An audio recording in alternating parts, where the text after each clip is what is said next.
Wrong screen, but we're up. We'll be there in just 1 second. Just a minute, though. Just not 5 minutes. Don't worry. You know what? Let's see. Yeah. Hold on 1 second. Hit those likes, everybody. See? Do like Gil did. That's easy. Smash that like, people. I've been working on internet all day. If there was any fairness in the world, I'd be napping right now.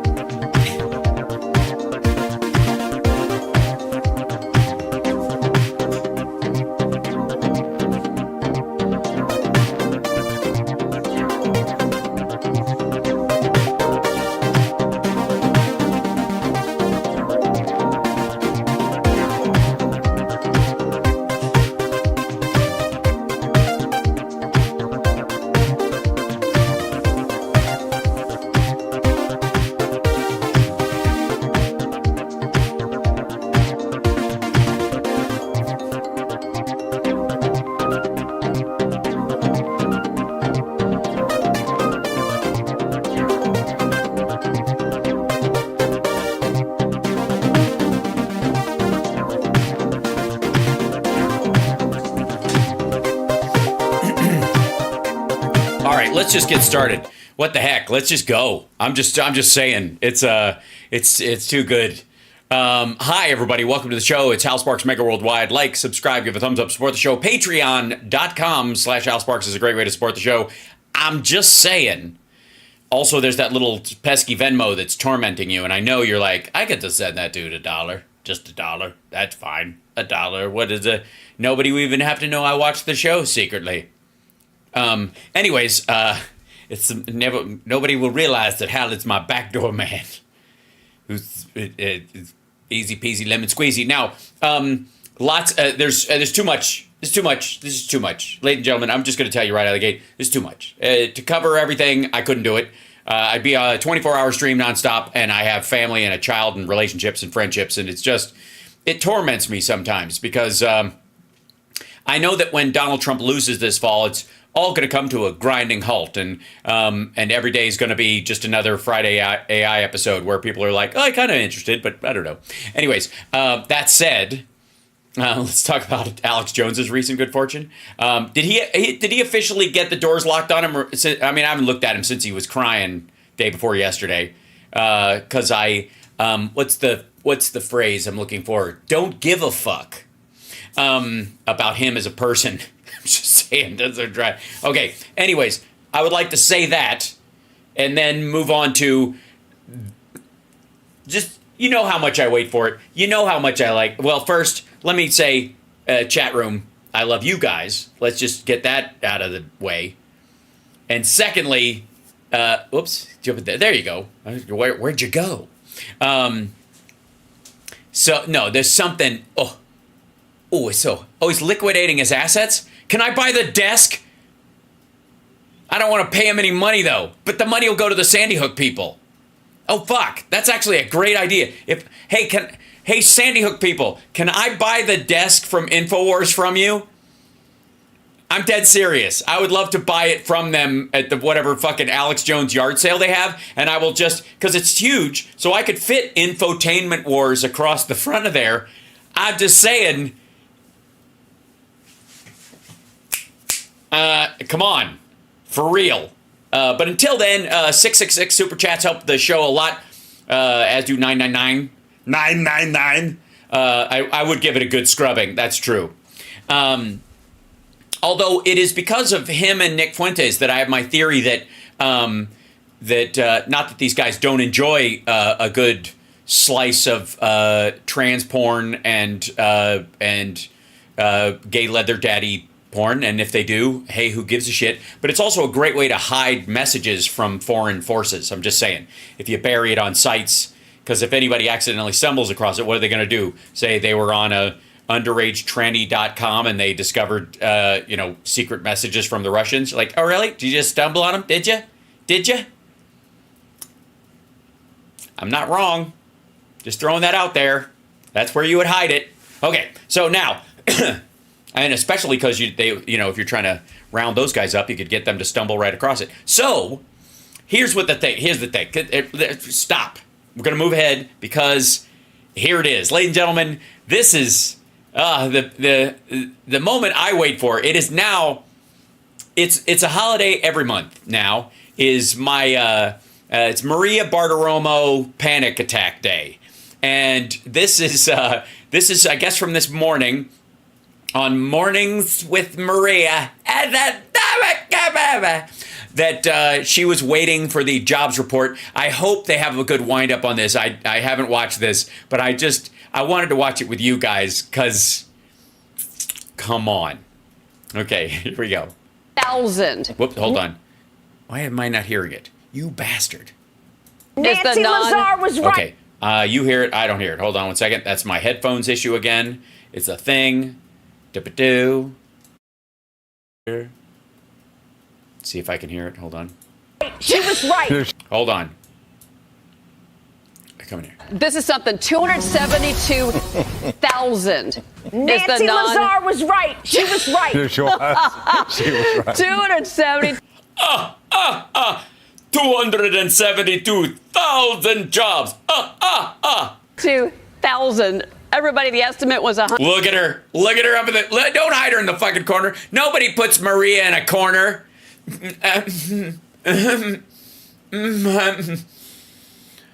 Mommy mad. 185,000. And by the way, that blows even the top of the range from economists going in. The range was 120 to 258, and we came in at 272. The unemployment rate hit 4%. The estimate was 3.9%. So this is something else. All right, government jobs. Well, here you go, 43,000. The government. 43,000 government jobs. The government made up an insignificant slice of it. Government jobs number was 43K.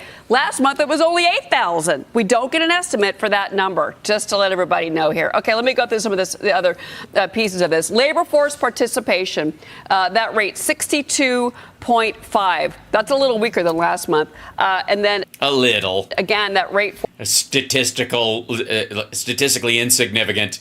But just calm your nerves a little bit with the idea that it's off by a 0.2%. 4%. Factory jobs, 8,000. Private 8,000 factory jobs. What factories? I thought America was on fire. Sector 229. And that's higher than. Hold on. Back up. Which sector? Factory jobs, 8,000. Private sector 229. Private sector jobs, which is just code for communism. Please cut to Maria. I don't care. Don't hide behind the Dow. I know you're trying to put up red just to cover the fact that this is people like half a percentage point, a mild kerfuffle in all of this, just to cover the fact that yeah, there you go. And that's higher than expected. So the private sector number was 229K. We were only looking for 170. In total, including government jobs and everything else. God, you guys are assholes. Okay. All right, let me get into the earnings, because that's the inflation story I was kind of wanted to hit this a little bit. Fucking people making too much money. You fucking plebes. Stay broke, you assholes. What's wrong with you? That came in pretty much in line. Average hourly earnings, the estimate was a gain of 0.3%. We came in at 0.4%. Higher, all right. And then year over year, 4.1%. Average hourly earnings up 4% year over year. Inflation 2.7% year over year. Do you see the trajectory where normal people have a little more a single percentage point of more spending money, and these motherfuckers are having a panic attack? Which is a little bit hotter than expected. Fucking little bit. Stop being so hot. That's the problem with you Americans, you American workers. That's what your problem is. It's too damn hot. That's the problem. Stop being so hot. Look at you. Look at you working and productive and all that stuff. Being all hot and everything. Too hot lady. It's too hot. Gotta run for cover. Gotta run for shame. It's too hot. Too hot lady. Our country is we're a country in decline. Except where my investment portfolio is going up. Except when I touch it, and then whenever I make a decision, it falls apart. But if I just left it alone. So again, these are wild numbers, by the way. Wow, they're crazy numbers. They're crazy and they're hot and they're just wild and they're just getting their gleam on. That's what they're doing. They're out. These are party numbers. Stop it. Everybody, and we'll see about these revisions, which I'm still waiting on. As soon as I get them, I am going to jump in for the revisions. But let me get into the report and tell you where. I mean, look, a lot of it, as Joni was just saying, a lot of it is the government job story. That's obviously. No, it isn't. Shut the fuck up. The entire private sector number that you read was higher than the total job estimate, including what they presumed would be government jobs during that. Get the fuck out of here. They said they were expecting 190. They got 223,000 private sector jobs. Shut the fuck up. That's not anywhere near that. The biggest piece of this. But let me dig into the report. Okay. Yeah, dig into it. This report led by healthcare, government jobs, leisure and hospitality, professional, scientific, and technical services. Fucking those goddamn chip factories. But again, by the way, see if you can spot this too. Back the fuck up. We've heard them talk about how the gains in jobs and where they came from. We've certainly had them mention hospitality jobs. We've certainly heard on this show them mention government jobs. Have you ever? I mean, even manufacturing, they'll squeeze that word out. Have you ever heard these words on this particular show when they're talking about jobs? Led by healthcare, government jobs, leisure and hospitality. Okay, we've heard those. But this is the one. This is the one. Professional, scientific, and technical services. Have you ever heard that where that was one of the 4 leading indicators of a giant jobs report like this in the United States in the last, I don't know, decade?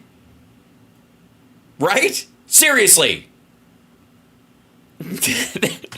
We've heard leisure, hospitality, all that shit.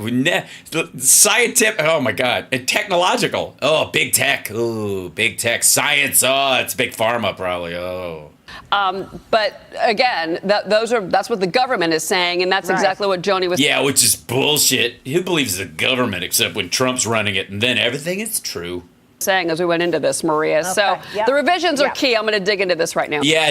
This is don't Maria. Okay, step off the ledge, step back, take a deep breath.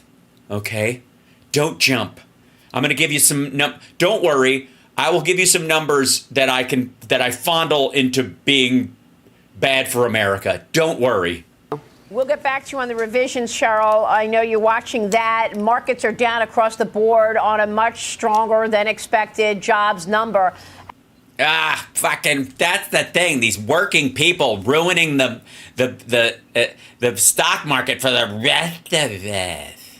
As I mentioned before we went into this, Piper. It's by the way, it's 38,844. It's down 111 points. Sorry. That's like saying I got a full tank of gas. We're almost down to the F. When when you fill up on your car and it's past the F, you're more than full, right? And you're driving the car and it takes a little while for it to get to full the other direction. That's what that is. Calm down. Actually, don't. I just want please continue to panic. Sandler's telling clients that their indicators are, and this is their AI is saying 218,000. We come in at 272,000 jobs, and immediately markets sell off. Vance Ginn, jump in here. They market sell off. It's 127 points out of 38,828. Market sell off. Talk to me when it drops 500 points, much less like 1,000 points, much less like 100. Jesus Christ. I haven't heard from you. I want to get your take on this report. Yeah, please say something that will make me feel better. That's awful. Well, it's definitely better than expected, as you've already mentioned. And some of the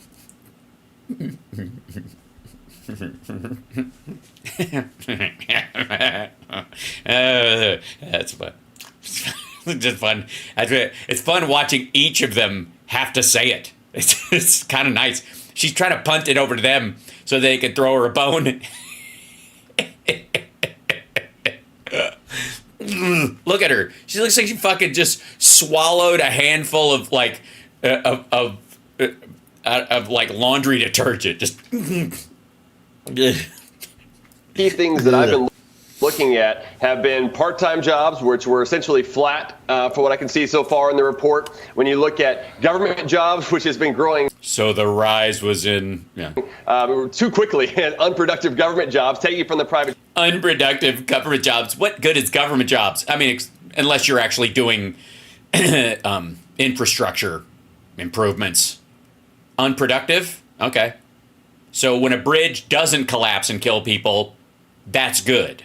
Sector, those up 42,000. I mean, you're really looking at about 230,000 private sector jobs. Yes. Again, your entire number, even including the government jobs, was 190 max, dum-dum. And you look at average weekly earnings, which also have not been able to keep up with inflation for over the last few years. We're not anymore. continuing to see somewhat flat there. One thing that somewhat flat there. Oh, it's just gorgeous. Isn't it fun? Watching him just kind of just squeeze it and trying to take this thing and make it as much into an easily suppository form as they can. Just squeeze it and thin it out, but it's still just too much for your butthole. I did want to point out was that the revisions. By the way, who's she? Because she's just shaking her head the whole time. Like she's just like it seems like she's more mad about it than Maria is, unless she's the one who's like, why are you guys shitting on this? Like if we get to her, maybe, but all of them. I mean, he's miserable.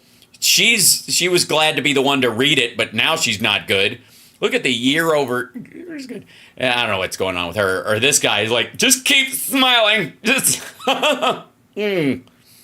We're 15,000 lower over the last 2 months, so we continue to see revisions lower. So take this one with a little bit of a grain of salt. At the same time, with what the if you have a little bit of a grain of salt, it brings it down to 262,000 jobs. Fed's doing. The Fed's balance sheet's still too large, and so he's still got a lot of things that are propped up across the economy. And bullshit. So this is a better than expected report, but also look at labor force participation. Is it better than unexpected? Listen how he said better than unexpected. Listen to the pronunciation of better than expected. That are propped up across the economy, and so this is a better than expected report. Is it better than expected report? Is it better than expected report? It's a better than expected report. Better than it's a better than it's better than expected. But also look at labor force participation rate. It went down to 62.5%. So it's another thing to look at. Can I give you the revisions, Maria? Go ahead. Real quick, because I've got them. All right. So March was revised down by 5,000. That went from 315 down to 310.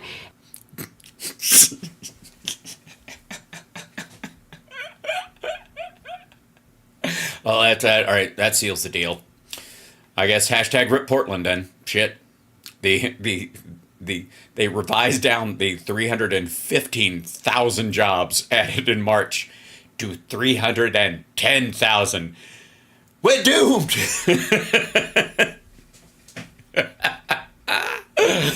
Oh, it's so good. You'll notice they said the labor participation rate, they told you that it went down, but they're not saying how much. Also, I got news for you. These right-wingers and their trad wives and the like, they want the labor participation to go down in certain ways because they want women to stay home and not work, and they want to be the breadwinner, and they want that to be the original order of things. And in a lot of these red states especially, wages are going up, they're getting more jobs, they got more spending money, and that's exactly what's happening. One of the working members of the family is leaving their job and staying home. It's not because they can't find a job. It's because they don't need another one to sustain the household. April was also revised down by 10,000 from 175,000 down to 165,000. That's devastating. Yeah, I can see how they. It's really, really terrible. So overall, what you're saying is they had 400, almost 500,000 jobs added in 60 days. Sounds horrifying. Yeah. So we did get those revisions for those 2 months. Yeah. So you should feel better that there are 15,000 imaginary people out of work. You can sleep well tonight, Maria, that these fictitious people in your head are broke and living on the street. Chris McMahon, what's your takeaway? Unfortunately, I think AI's taken over the world, Maria. We can't. Nancy Lazar did. She said it. She was her machine learning. Her machine learning told her it was going to be well above the estimate of 185. The narrative's been a bad report. Interest rate cut, and the money comes back. That tidal wave of money comes pouring back in. Our investors are saying to us all day long, when can I shed my bonds and go back into equities? That's the optimism that drives the market. And they're the idiots who stayed out of NVIDIA this whole time, sitting on bonds, and now they're like, fuck! And this slows that narrative down, certainly. And I think it's, they had to thread the needle, and they hit it out of the park instead, which is good for the economy, but bad short-term for the market, I think. Look at Maria. He just said, good for the economy, bad for the market, short-term, I think. And she's like, it's just so, isn't it? I mean, come on. Isn't it lovely? All right. Let's hear what Charles. I think is that good? You're talking about FOMO, aren't you, Chris? We're laughing, aren't we? We're having a good time. Fear of missing out. I can't miss out. I got to get in. It's you. I want to hear your take, Stephanie Pomboy. What do you know? Stephanie Pomboy, save me from myself. What's your takeaway here, Stephanie? Well, first, I would congratulate AI for figuring out the BS that comes out of the BLS statistical factory. That's so funny because the Bureau of Labor and Statistics expected lower. AI said, no, actually, you're being too conservative with the numbers you're expecting. They modeled that perfectly. Oh, my God. But here's the point. Yeah, tell us the point. Here it comes. Household employment declined 408,000 in this report. Wow. The labor force also declined 250,000. That gives you the 4% print on the unemployment rate. This is the story, Maria. That's right. Yeah, you didn't add a bunch of jobs in this little bit. 408,000 people are destitute. They're on the street. That's what's going on here. These are people who used to work and aren't they're looking for other jobs. Oh, okay. It's a tale of two cities here in terms of these employment numbers, whether you're looking at payrolls or households. And historically, the household Sorry. Just the green makes survey me laugh. has been a much more reliable measure at turning points in the. By the way, that's because people remember what that dude was saying about when can I get out of bonds and go back into equities. This is people going back into bonds because they know they're expecting the Fed not to lower the interest rate, anytime soon, or start taking that down because there's too many people still working, which is fucking stupid, vulgarous nonsense that doesn't factor in the fact that we went through a fucking pandemic and blames money supply for why we have the inflation that we do have, and we only have two major markers of inflation, as we saw yesterday, car insurance and rent. And both of those things have nothing to do with the money supply. Nothing. Economy, because what gets the payroll number off track is this birth-death imputation that they make for new business formations that tends to miss turns in the economy because it's based on last year's business formation data, not anything current. So I would focus on this, the household survey, which shows substantial weakness on the employment front, again, down 408,000. hold on. Let's look at this. She first of all, let's just start with the fact that she told us that the Bureau, you can't trust the Bureau of Labor Statistics, that they're full of shit. But sorry, say that again. The household. One second. I would focus on this, the household survey, which shows. Okay. Let's see. Household. Get out of here, you silly thing. I'm gonna move this down here. Household survey, BLS jobs, blah blah blah. Comparing unemployment from the BLS household and payroll in the chart of the household survey, red line is higher than the payroll survey online because the household survey has a broader blah blah blah. Okay, here we go. This is here we go. Dun dun dun dun. Yeah, there we go. Payroll survey employment. This is household survey employment. Look at this. And you could tell, like, this is just the trend. It's writing itself after a bunch of fuckery. There's no guarantee that it would, but it starts again. If Bush and them hadn't fucked around and allowed the fucking credit default swap thing to just collapse, Obama's numbers would have tacked on top of this. Even Trump's drop during 2020 wouldn't have been as severe. Well, it would have gone to the number it is because that's the floor. It would have gone to the floor, and then eventually, if with a good shepherd like Biden, it would have gone higher than that. So let's see, here's the payroll survey employment.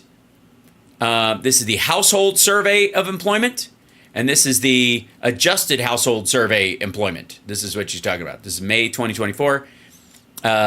Adjusted household survey employment 154,444 per thousand.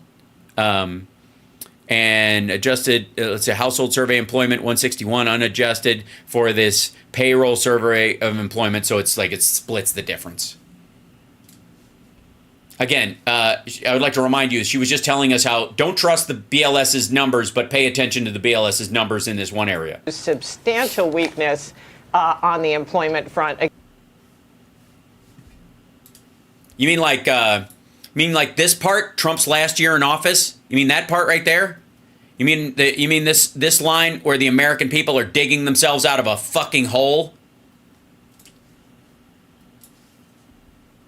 Again, down 408,000 in the month.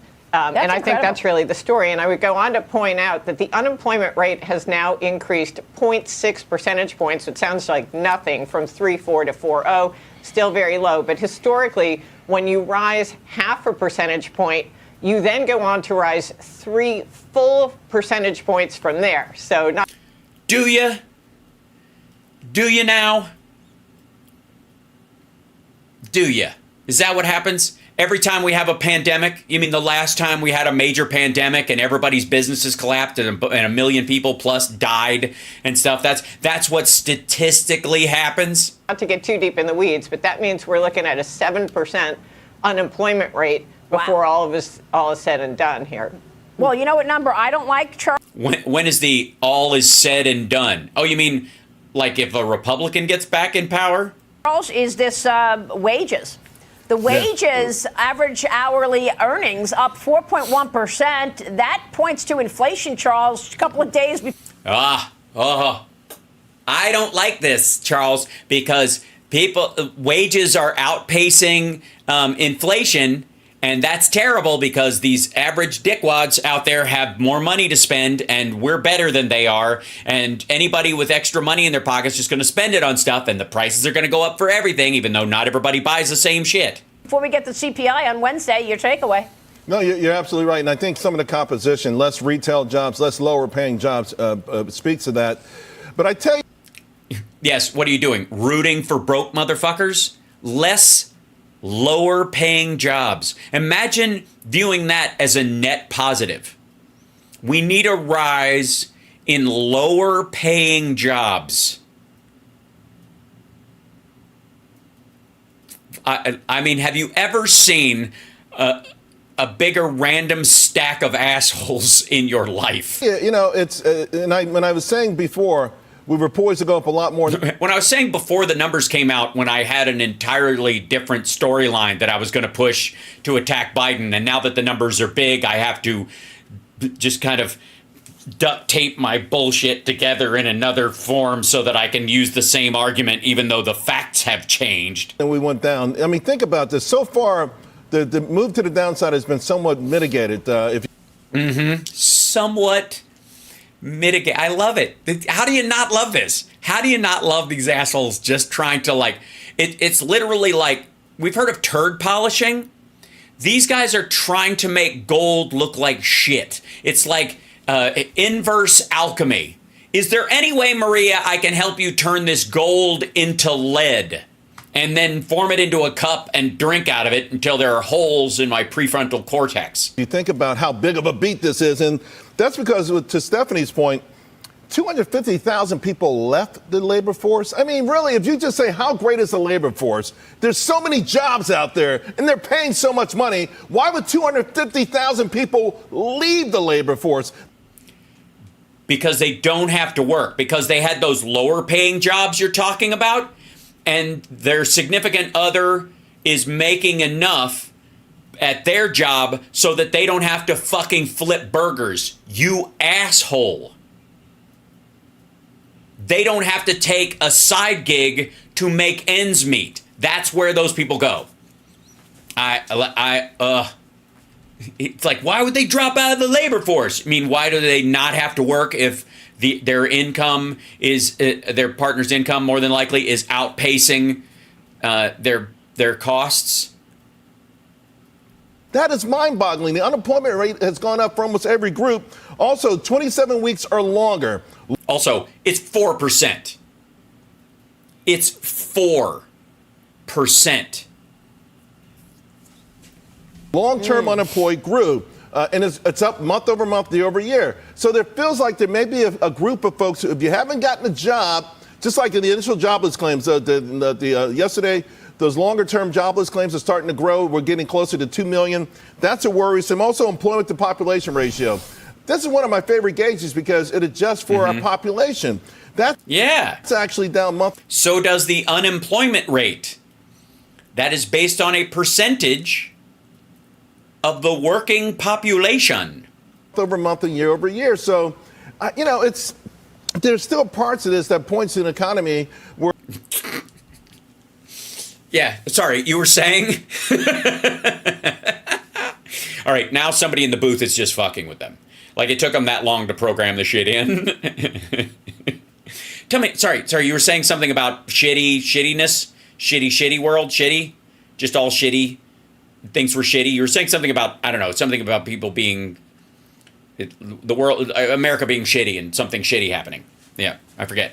A bifurcated economy, if you will, and I think maybe to a degree. Yes, the tale of two economies. That mitigates how much we go down. Again, we were poised to take off if the numbers were, allowed the Fed back in the game. This does not allow the Fed back in the game, hence the initial reaction.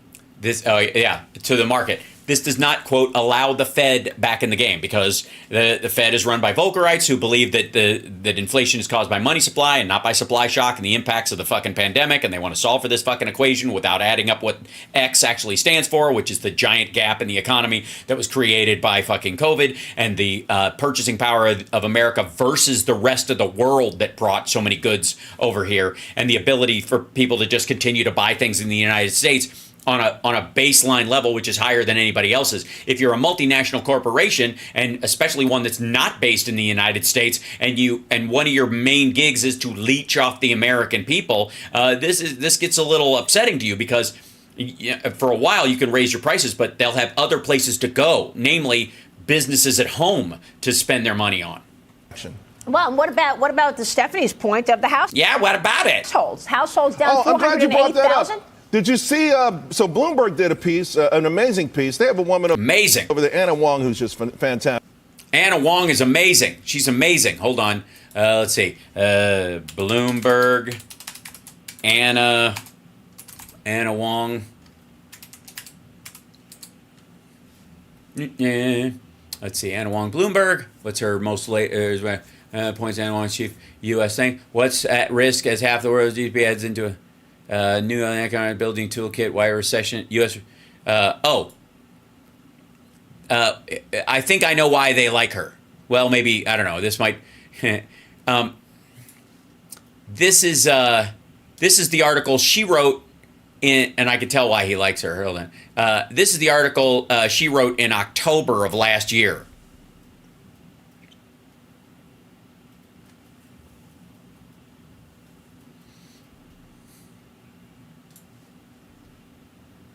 The government is staying open for now. But Bloomberg Economics sees risks ahead from strikes to higher rates and oil prices. This is Anna Wong and Tim Orlick. They wrote this one. That it was in October last year, right before the big recession thing. And according to their work, last year, the jobs were overstated by 700. What the fuck happened to the audio on that? It just dropped off. 730,000. 730,000. Oh my God. In fact, hold on. According to their what? And according to their work, last year, the jobs were overstated by 730,000. 730,000. Oh my God. In fact, they say October may have been a negative number last year. If you're going to be honest about this, Oh yeah, October of last year was like more people lost their jobs than gained jobs, and that's why she and her compatriot wrote a why the U.S. recession is still likely and coming soon, and strikes and higher rates and oil prices. By the way, rates did not go up. Oil prices went up for a short period and came back down, and the president just bought 6 million barrels of oil to put back into the strategic reserve at a lower price than what he sold it at, continually turning a profit on the strategic reserve. They do realize that, right? I mean, this is Fox business, right? They do realize that when the president sells oil that's in the strategic reserve at like 82, and then it drops down to 75, and he buys some back, they make money on every barrel. And he's done this 6 times. Just saying. Nobody's... No? All right. Unfortunately, by the time the true revisions come in, they never make the headlines. Well, that's because no one listens to you. Also, you're full of shit. Yeah, it's a great point. Then, Cheryl, I'd go back to you with all those revisions. I mean, are we going to see a big, significant revision to this? Yes. They're going to shave 5,000 off the ginormous fucking number that was bigger than you and than any of you thought it would be. Can you smell that? That is fresh roasted misery over there at Fox Business. That's what that is. Oh, it's good. It's good. Yeah. It's like a Christmas ham with pineapple on it. You can just, it's kind of sweet and savory at the same time. 272,000 jobs. We'll see a revision next week. Next month, Or next week or next month or next something or other. In fact, there has to be one. Maria, maybe somebody could ask AI, the whole thing. Because Don't. Because the Biden administration is playing it safe because they know you assholes will jump on any mistake. So they are literally tamping, if anything, the numbers down and saying, don't push the edge of the possibility. Keep it as close as you can because we want the Fed to respond to that. I mean, there's no impetus in the White House right now to pad the numbers. They would rather have it be stable so that the Feds could lower money because of what this asshole said, which was all this money flooding back in. Now, what do you think the chances are that when the numbers, like at the end of the summer, start to stabilize or go down and get back to earth, that the Fed says, okay, we can drop a 1/4 basis point, and the entire market reacts like it was a whole basis point drop, and there's a shit ton of money, and the stock market is 45K before the fucking election, and they're like, Joe Biden rigged this to make it happen. Like, just watch for it. apparently the AI is the one that predicted everything. But this predicted the higher number, the number that was bigger than you thought, bigger than she thought, bigger than everybody there thought. And by the way, they're going to revise it down, but it was right. Trend of these revisions has been happening since the month of January. Look, March and April. They always revise it. Seriously, sometimes, and the reason she said January, by the way, is because in December they often revise it upward because they don't count, it's like seasonal job. They assume some jobs are seasonal and then they continue. Somebody keeps them on as a regular employee once they're hired. And so that they revise it up. Well, those revisions weren't as substantial as we saw at the beginning of the year. But I will say that I have a sneaky suspicion that next. Look how they keep showing the April one. Look at 10,000 because March was only 5,000. There was 315,000 jobs. Month you are going to get some revisions to. Totally. Yep. They're going to revise it down 3,000. So it's something to look forward to. 3,000 imaginary broke motherfuckers that we can all yap about while we're having a fucking latte in New York. This number. The one thing I was a little surprised about was we didn't see a real big jump in leisure and hospitality. I mean, 42,000, that should have been a little stronger because of their the summer season. And then Okay. If I may.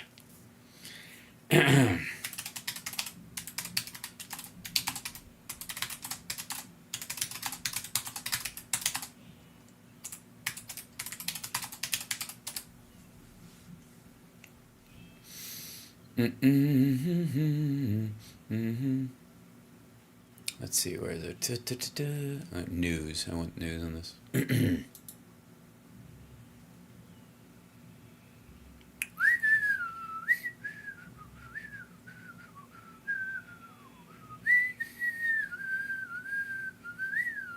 Let's see.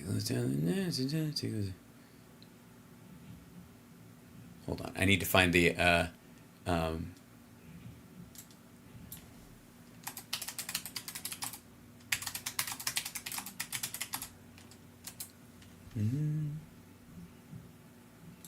yeah. Is it? Can I? Leisure. We were talking about leisure and hospitality. Remember that?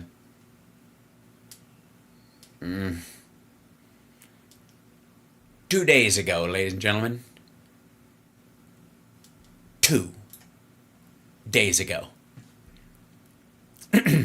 Restaurants are having their biggest year ever. National Restaurant Association, that big commie organization that works for the fucking government. 2024 will be the U.S. restaurant industry's biggest year ever in sales. $1.1 trillion by the end of December per National Restaurant Association estimates. Why it matters. The COVID-19 pandemic devastated the restaurant industry, but sales are now far higher than before it started and climbing. That's despite big financial pressures on restaurants, such as tech investments and the cost of labor and food. Even the cost of the supply chain costs, even labor costs, they're still making more money than ever. Total spending at U.S. food service establishments is expected to rise 5.4% this year to $1.106 trillion. Per the National Restaurants Association's annual State of the Restaurant Industry. That is up from $1.049 trillion last year and $864 billion in 2019, the year before the pandemic. To grow their businesses in an increasingly competitive environment, restaurants are looking to technology, social media, and increased catering and delivery options. They're trying to balance high touch and high tech, as Michelle Korsmo, CEO of the National Restaurant Association, tells Axios. State of play: there are more than 1 million unfilled jobs in restaurants and accommodations at the end of March, citing the Bureau of Labor and Statistics. There are 1 million unfilled jobs. So people are dropping out of the labor force and staying out of the labor force, even though there are 1 million unfilled jobs in the restaurant industry that they, if they were desperate for work, they could get them. Competition for restaurant staff is, quote, not as intense as it was before during the pandemic and coming out of it, but restaurant owners definitely feel they're in competition for the best workers, she said. Technology is helping, both in automating order and delivery systems and handling simple tasks, but can only do so much. a million unfilled restaurant jobs right now. Right now, that's 2 days ago. Right fucking now. And the other thing, and Maria, you were talking about this earlier, and I'm so glad you brought this up. I'm so glad you brought this up. Is part of this the situation with immigrant workers? Oh yeah, that's what it is. Immigrants. This is basically another example of migrant crime. Look, if somebody's out there working with a stolen Social Security number, they're getting counted. And so that's something else that can distort these numbers. Now, that's a legal issue that I'm sure. Yeah. Yes. And let's just say there are 20 million illegal immigrants in the country, according to Donald Trump, and they're all working in restaurants with fake Social Security numbers, and we still have 1 million unfilled restaurant jobs. You can smell the bullshit. The Labor Department's not going to get into, but I think it's something that has to be kind of factored into all of it. No, it doesn't. No, it does not. You're just saying that to make yourself feel better. You're a lunatic. Yeah, so Vance, how do you factor it in? I mean, you're the former chief economist at the OMB, and when you look at the overall picture of the macro story, what kind of allowances do you have to put in there knowing, oh, we're going to get a revision here, and oh, yes, the headline says this, but it's a lot of part-time, and it's a lot of... It's not a lot of part-time. That was the point. The dude you just scooped off screen, you made him leave. He went someplace. The guy you just kicked off the fucking panel in the under the guise of going to a single camera shot, that guy was saying it wasn't part-time jobs. These aren't part-time jobs. Did you see her just flip that lie to make it look like, oh, part-time, the number of part-time jobs is concerning? No, it's not. It's concerning to you because you want there to be more of them. Non-citizens. I mean, you have to take each report with a grain of salt to a certain extent. I remember when I was there from June 2019 to May of 2020 in the White House, all our numbers were totally they were real. They're so fucking real, bro. Constantly revising it up. Which turned out not to be true. During COVID, they're revising them up. Until COVID hit and everything else. Now we're revising it down. It's been this way for over a year or more. So a lot of that has to do with their... No, it hasn't. No, it has not. And revising them down, the number's still too hot, stupid. These guys are like, there's too many jobs. Even with the downward revisions. They're not revising them down enough. That's, honest to God, that's the argument they're making. Motherfucker. Seasonal adjustments and the way that they do these things, they're using data from the 2021 period during COVID and everything. And so that throws a lot of wrenches to this. Bullshit. No, these are, look at her. She's like, all of them heard that. And they're all like, but they're all getting like dog hearing a buzz whistle, They're all turning into the water buffalo in Crocodile Dundee, just flump. I also think that there's underlying weakness to this. I mean, when you continue to talk to them. Do you? You do? So you work, let me see. You worked in the Office of Management and Budget under Donald Trump, and your completely unbiased view of this enormous fucking jobs number is that there's really an underlying weakness here. Americans, they say that this is a weak economy. Many people feel like we're in a recession, and a lot of that we aren't. Goes back to inflation and wage. No, it doesn't. A lot of it goes back to how these people talk about reality and the memory hole that everybody wants to chuck COVID down. Wages not keeping up. I mean, since Biden took office in January 2021, average weekly earnings are down 4.4%. Because we were still coming out of COVID. This is the same thing they did with Obama.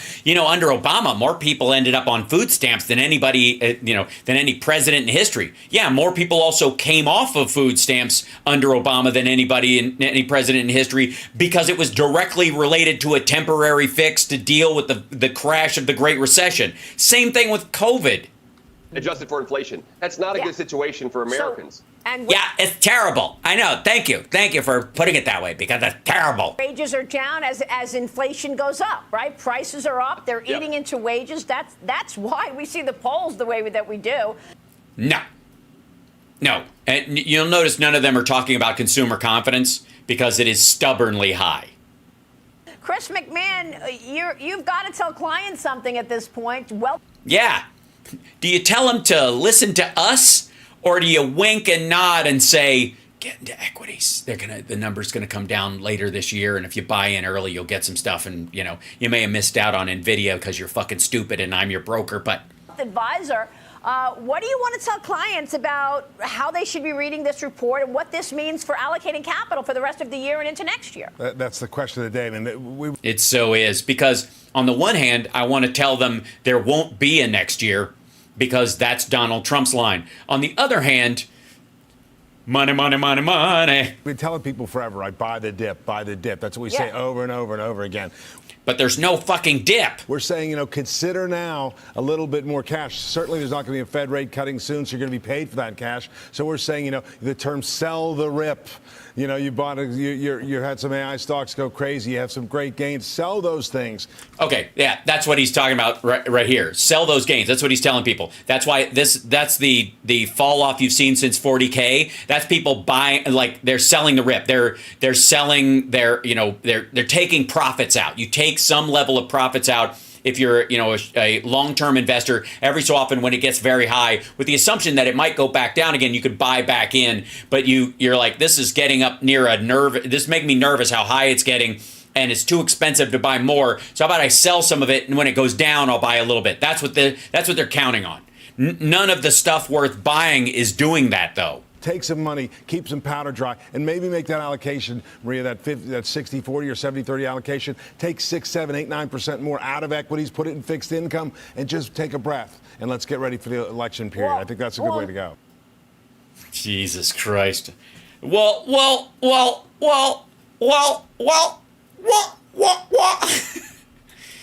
It's so good. Come on. Can we just... way to go, Joe Biden, and another great jobs report, and another wonderful panic attack from Maria Bartiromo. It makes us all feel so good. Ladies and gentlemen, you're watching Hal Sparks Mega Worldwide. Like, subscribe, give a thumbs up, support the show. Now, there's a lot of stuff. Obviously, one of the big stories was, and I'll see if I can get this in here. Yeah, okay. Is this him actually? Okay, yeah. I don't know what the hell that is. Jesus. Okay. This is... Wow. Can we keep it on? I tell you what. Yes. Hold on. This is a guy who's about to go to jail. This is Steve Bannon. He's been ordered to report to jail by within 2 weeks, 2.5 weeks. What is it? July 1st. He's going to spend the 4th of July in jail. I know he'll be upset because he won't be able to go to Russia. But this is Chase the Vote Town Hall with Donald Trump. Thanks for watching. They watched some part of that. Was him at Turning Points, I guess. So they were watching that coming out of there. And he's like, Steve Bannon, for those of you who don't know, is one of these like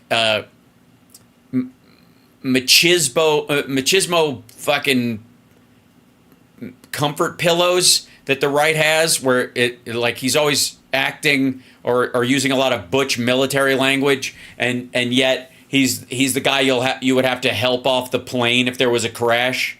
You know what I mean? Like, he's not the guy who will, remove the exit door, throw it out, and stand there and help people get out. He's the guy who would need to be lifted out of his seat and be a burden to everybody else. And you still would, even though, fuck him. But so this is him coming back. The title of this one: Everyone to the Ramparts for Trump. Yeah, and I think that has to do with Trump's long and storied history of being smart about things like the Revolutionary War. See if I can get this to play on here before we get.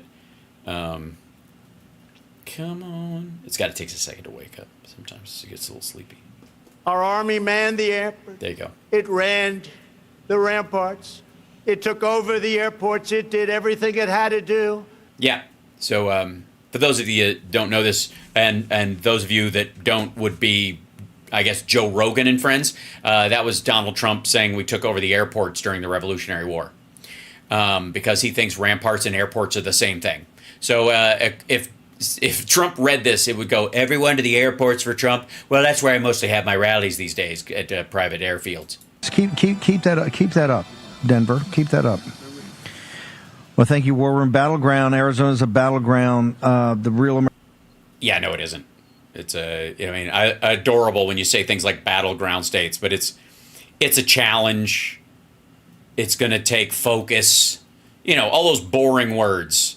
Like bureaucrat, not nearly as sexy as deep state. America Voice produced. They now produce our fourth hour because our team works so well with them. They're great. The team in Denver under Parker Sig. Just amazing. I have to tell you. No, you don't. That that is one of the best speeches I've ever heard President Trump give. Remember, What?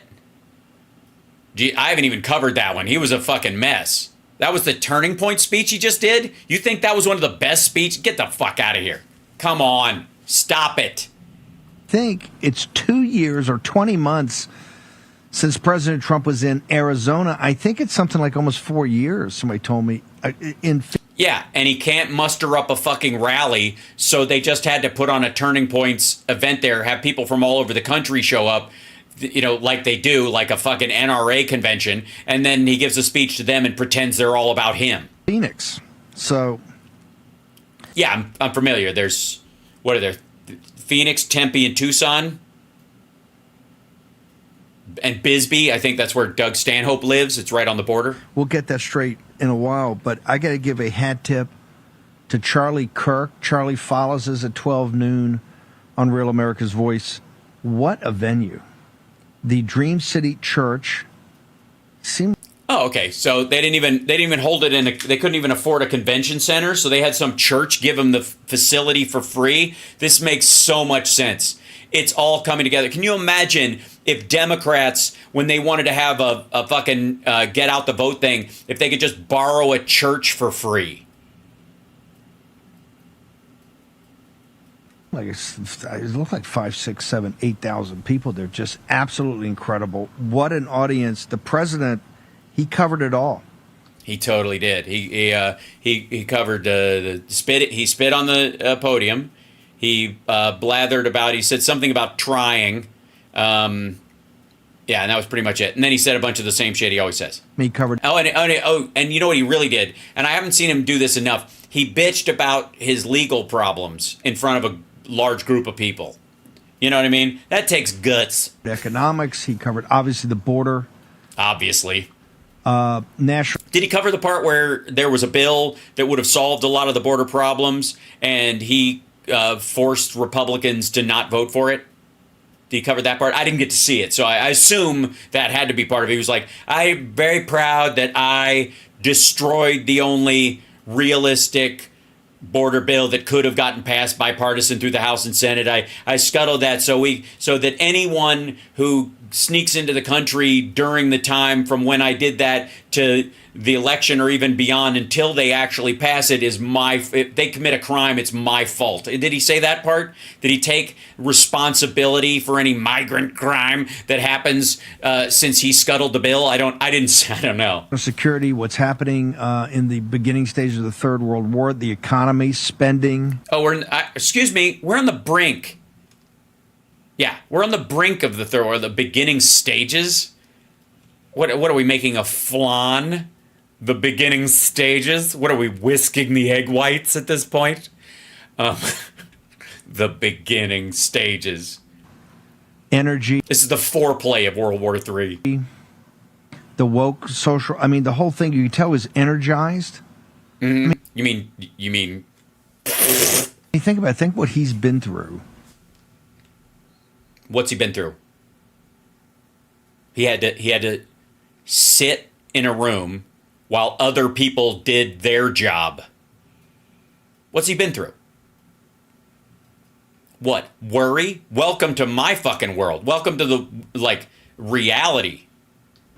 In this court situation in New York and just everywhere where he's been through, and to come out with that type of energy and. You mean anger? What I loved about the start, he had the yellow tie. I haven't. Yeah, that's how you can tell it's going to be a good speech. A yellow tie, Shazam. Seen President Trump wear, You know, the It's his chicken tie. He's wearing it more. He's just announcing to people, I'm a coward. I'm afraid. Help, help, mommy. That's what the yellow tie means. That's what it's like a signal that you wear. If anybody in any business meeting, I think that's right. We got some business people in the chat room. If you wear a yellow tie, you're screaming for it's a cry for help, right? Yeah, that's what I think it is. non kind of red tie power. A non-red tie, also known as a yellow tie.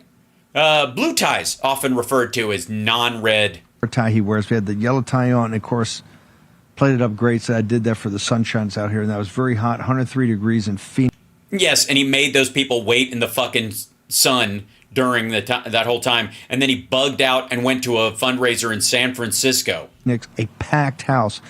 But with all that, with the great speech and everything that was just fantastic, I have to tell you what I like best, and I hope that Charlie Kirk does this in... Get on with it. When we're in Detroit next week. That's, I think, Thursday night, Friday, Saturday. Something like that. I think some was Sunday. At the People's Convention. That questions and answers, and, you know, Poso just sent it to me, and I agree with him. He said, look, you had the elderly, you had, let me get that. Poso just sent this to me. Yeah, you're saying that you had a lot of old people there in Arizona? No shit. You had the elderly, you had grandfathers, you had young mothers, you had veterans, classic Americano. That's from Jack Posobiec. What he means is white people. A lot of white people is what he meant. a lot of white people. That's classic Americana there. That's fucking super fucking white. I 100% agree. I love that format. Thanks, Steve. I know you don't agree with me a lot, but I would love to, and I hope Charlie does this at the People's Convention. Yeah, they had like 50 people had heat stroke at that thing. Make sure you go. Oh, and also Trump, the genius media and businessman that he he's having another free rally here in Las Vegas outside at noon in 108-degree heat. Well, I'm getting a report right now. We have a lot of elderly. Well, we had a lot of elderly. Sadly. The People's Convention, if Mo and Grace can kick that up to put it on the Chiron, when everybody go to People's Convention, War Room, you get a 25% discount. This thing in Detroit now, this event is going to be huge. If you look at just... I'm sorry, you're able to have conventions in Detroit? As I understand it, that is a Democrat-run city, and you can't even go outside without being knifed and murdered and set on fire while being robbed and raped with the knife and your own wallet. I'm just saying, don't do it. That's what Charlie put on.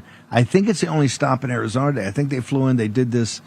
It was going to be a town hall. Then they decided, let's make it almost a rally speech because the venue was so big. And then he turned at the end. It was almost a town hall because he got to ask. He answered questions. Planted questions, by the way. 10 or 12 questions. And including one from the pastor of the church they were in. Trump, as always happens, he's energized off the people. He's energized off the people in the room. You mean he's an egomaniac whose ego is fed by the adoration of his cultish followers because he's got no personal self-worth? Yeah, you could say that. So, incredibly powerful. Now, President Trump is heading to the Bay Area from Phoenix. He's going to go. You mean San Francisco? You got to say the Bay Area? You know, you're not going to say... Because there's a lot of bays, I guess. You got something against saying San Francisco, that he's headed to San Francisco? You can't say... Why don't you just say he's headed to San Francisco there, Steve? The Bay Area. Really? He's going crabbing in Massapequa? Is that what he's doing? He's going, yeah. Go to a dinner. He's going to Denver. Yeah, City by the Bay. Of... I want to get back to my city by the bay. Oh, it's tough. And what do I call him? The sociopathic? No, let's be nice tonight because they're giving my nice me. He's having a dinner. David Sachs has organized it. David Sachs, I think, does the podcast. They're very close, obviously, to Elon Musk. You're going to have a ton of people up there. Look, not all those people, as you know, are my cup of tea. Particularly, I think they've got some of the Sequoia Capital. Here's the reality. We're in a dogfight now. Everybody knows that. Yeah, we don't. Yeah, this is no time for morality. You should take money from whoever will give it to you and do whatever they ask so that you can afford. Well, I was about to say to buy ads, but to pay your legal bills, I think. Biden's got not just the Biden campaign, just not the DNC. I keep telling about this $2 billion they have from Arabella. They have from Arabella and others. That's Arabella? Who's that? Is that a character in Frozen? That's what we're really up against. President Trump's got to combat that somehow. This is not going to be won by money. We've had an incredible month, and we've had a incredible couple days as... Well, if it's not going to be won by money, can it be lost by money? And that seems to be what you're saying. As President Trump has said, I think big donors are coming for over $100 million, small dollar donations. I think we're at 70, 80 million, $140 million in May.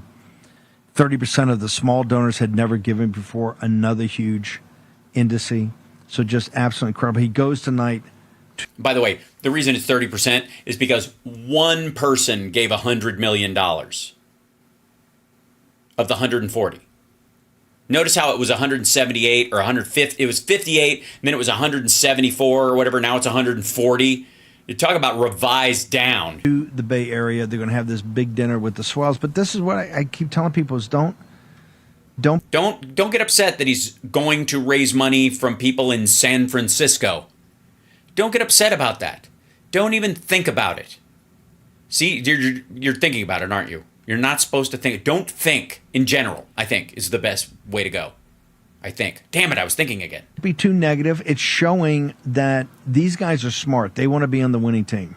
Okay. That's what it says to me. Okay. Yeah. They see where the numbers are. I said outside of the federal court. Yeah, the money is in suckering maggots by pretending to be friends with Trump because they can buy like all these like right-wing money funnels or fake them, and these dipshits will pour their life savings into it, and it doesn't have to go anywhere. It is a conveyor belt of gullible assholes. They would be idiots from a business standpoint to pass it up. House today. And by the way, thank you, Deb, for the super chat. Appreciate that. And you too, Carolina. Thank you so much. I appreciate Starbucks for the home visitors. Thank you so much. Yes, they'll have a round on you. That and I think I just got it up on Getter. The federal courthouse. I said.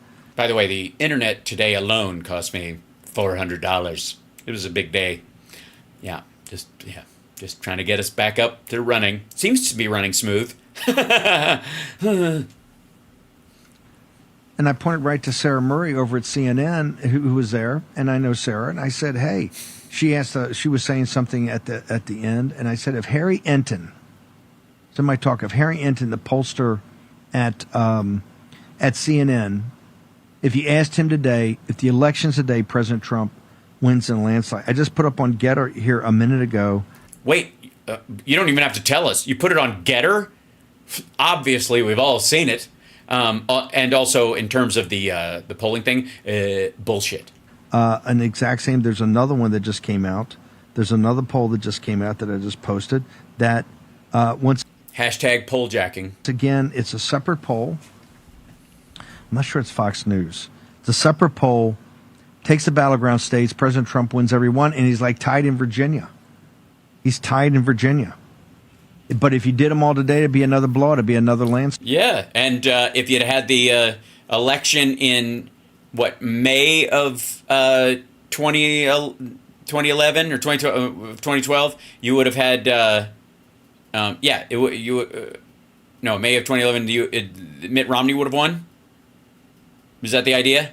Except everybody would actually go vote, and therefore people would be focused more because the vote would be happening, and so people would pay more attention, and they would drift that way. Yeah. So, President, and remember, with the shy Trump voter, it's not always great. It's not always easiest.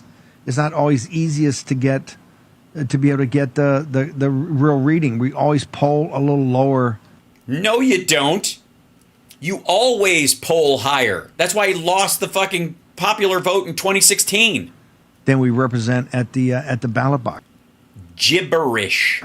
My point.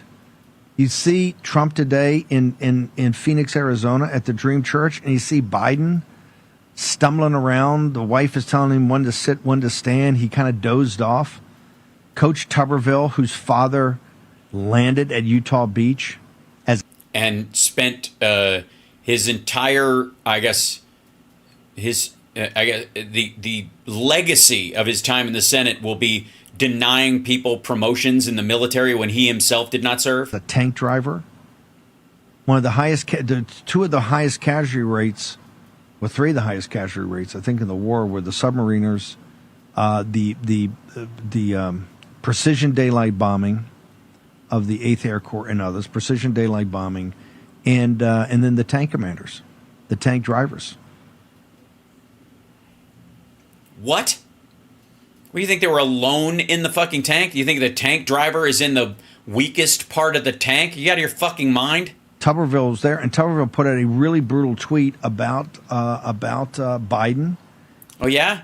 Did it impact Biden's life the way he did the people who are currently serving in the armed forces, that he scuttled their promotions for fucking 2 years? He said that, and I think Joe Biden was like dozing off. But he also said in his talk, and we're not going to have time. Which is also bullshit. Like, he's sitting there being somber because it's a somber thing. Trump does this fucking Mussolini head when he's outside at any of these things where he's like this. And so they think that's him caring when he's just turning his nose up at everybody.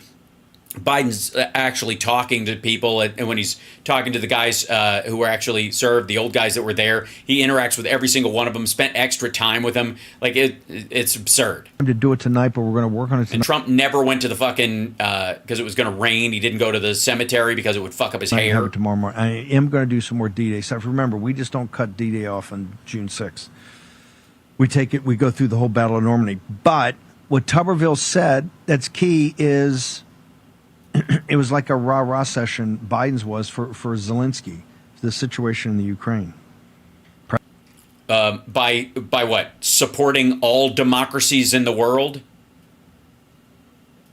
So by contrast, most of Donald Trump's rallies are rah-rah sessions for Vladimir Putin and Xi Jinping. He can't stop blowing these guys. President Trump dealt with that. President Trump said three things about the kinetic part of the Third World War we keep talking about. That's three things about the kinetic part. Let's hear it. Started. Number one, Hamas would have never invaded. Bullshit. Never invaded. It's a lie. That's just a lie.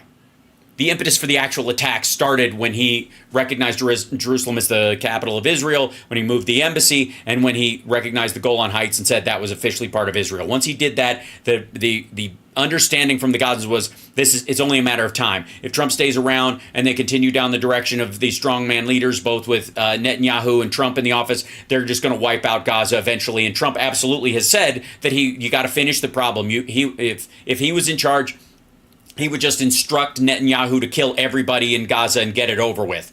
That's where he is. So October 7th was planned based on that. That's when the rope-a-dope started. They even said right the day after, Yahweh Sinwar said that they planned it from then. You could track it back to his bullshit foreign policy.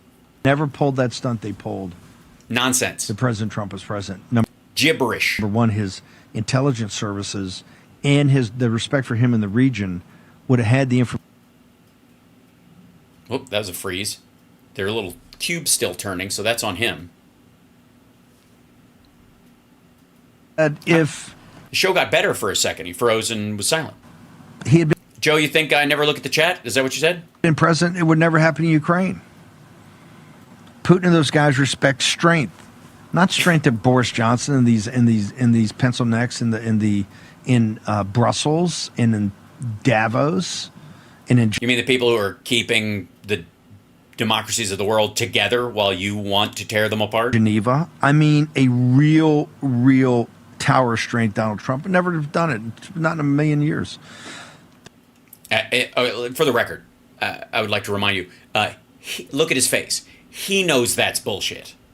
They didn't do anything. And this is less about his fealty to Donald Trump or even his, believing something stupid. This specifically is him lying to maggots to leech more funds away from them and to buy their loyalty as he goes to jail. They took the Crimea during Bush, was it, and the Donbass during Obama. They're not going to cross Trump, and also about the South China Sea. Look, I love President Trump. I don't love it sometimes when he talks about Xi, but reasonable men can disagree. But Xi respected Trump and respected. No, he doesn't. No, he didn't. What part makes you think he respected him? You both believe that COVID was a bioweapon. What do you think? They just decided in the middle of the trade deal you were working on to release a fucking pandemic just cause? You're just like, fuck it. I don't like this guy anymore. Get out of here. Trump's strength and respected what Trump brought to the party. No, he didn't. The tariff stuff was a bunch of bullshit. We never dropped our trade deficit with them. Even the tariff exchange was like a fucking tip to them. It was nothing. $500 billion trade deficit, $28 billion in one fell swoop is nothing to them to continue that going. They basically gave him the cash to pay off the plain states to vote for him in 2020 because they wanted him around. Remember, in May of 2019, we had a deal that were taking care of all of the issues of integrating the CCP's economy into the basically the West and the global economy, and we've solved so many problems with excess capacity, what they do on wages, all of it, and solved it for Lao Beijing. And after negotiating for a year and a half, they walked away because they were afraid it looked like they were kowtowing too much to Donald Trump. What? What are you talking about? They signed phase 1. He delayed his response to COVID until they signed it. And then Trump blew off the next 2 phases because we were in the middle of fucking COVID. But President Trump's 100%. This is, by the way, let me just be abundantly clear. This is beyond just like fudging the numbers. This is just fucking cartoonishly wrong. This is just like slathery bullshit. And the most important thing is this motherfucker knows it. He knows he's selling a bill of goods. Correct on fentanyl. Not nearly the heart. It's the second opium war now, and they're working directly with the cartels. Oh, yes. Well, then why would Donald Trump stop a bill that contains in it more technology to stop fentanyl crossing the border and coming in through ports of entry, which it does. It comes through largely through ports of entry and trucks and stuff. So there's these chemical sniffers effectively that can find that stuff in mass, and the precursor chemicals they can be literally designed to detect these kind of things. There were more of those in that bill. And funding for an increase in that kind of protection at all of our ports of entry, and Donald Trump scuttled it. There's one thing to go, the bill would be counterproductive.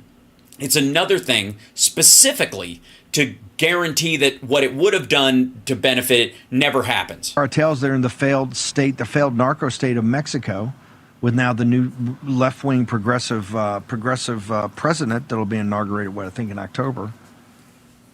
President Trump's right about all 3 aspects of that. All 3 aspects of the. By the way, he's filling in gaps because I don't recall in the part that I saw that Trump was talking about, the world being on fire in Mexico and blah. He just talked about 28,000 soldiers again. Of the Third World War. Remember, that's the wag the dog aspect of it. You had the big. You can't have a wag the dog with a fucking Third World War. Okay, I'm kind of done because this is now boring me. There's no wag the dog scenario with the end of the fucking world. Wag the dog only works if it's a small, minor excursion that's a little bit scary, like fucking, I don't know, like Beirut or like Nicaragua or some shit like that. It doesn't work if we're in a fucking nuclear exchange. That's not a wag the dog situation. That's it. That's the whole fucking game. Oy, God. So, anyways, that guy's going to jail. And then,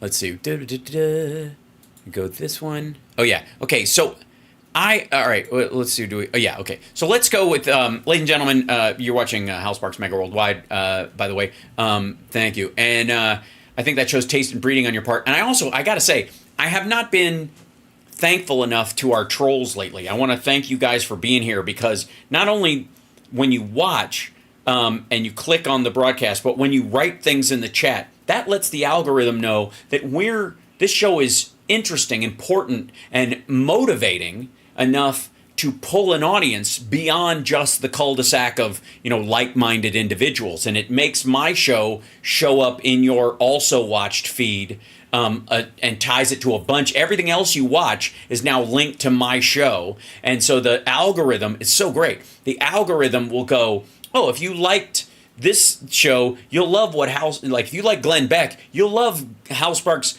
dumping on Glenn Beck, right? And it just pops it right next to it. It's so great. And we couldn't do it without you. I got to say, we couldn't do it without you, because, again, all the like-minded people in my chat room, and they are myriad, can only reach so far. So, and also, I know trolls have a rough life right now because they're trying to support a second-generation pussy-grabbing idiot who can't put two words together, much less two sentences together, spits all over himself while he's talking, looks like a deflated, like a circus peanut that's been left out in the fucking sun. And he was Jeffrey Epstein's wingman for 2.5 decades, and the only reason they split up was over a real estate deal that went south because he cost Trump $10 million he didn't want to spend. Meanwhile, Biden's passed an infrastructure bill, and a lot of the trolls, their day job is probably paid for by either one of those projects or related to one of those projects. So it's tough. It's tough. I understand. I understand. You're like trolls. You're having a rough time right now. You used to be able to upset people.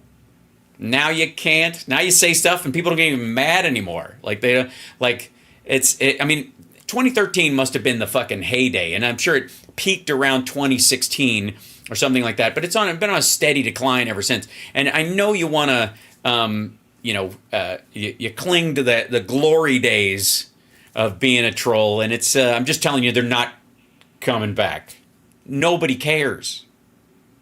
We're all too busy having a good time. So there you go. That said, speaking of someone who is incapable of having a good time right now, how about that? How's that for a segue? Ladies and gentlemen, this young gentleman, this would be Stretch Ben Shapiro, a.k.a. Jesse Water on the Brain. And apparently there's a new Trump hoax that has something to do with razor wire and cartoon lettering. Apparently it involves a cartoon rabbit. Please. It's just, this is what sparked, hi there, their hoax about Trump. I don't know what the hoax was. I got to tell you, he's got so much shit going on. I don't think we have room for another story about him, real or imagined. Right? Yeah. So here we go. Ladies and gentlemen, we have another hoax.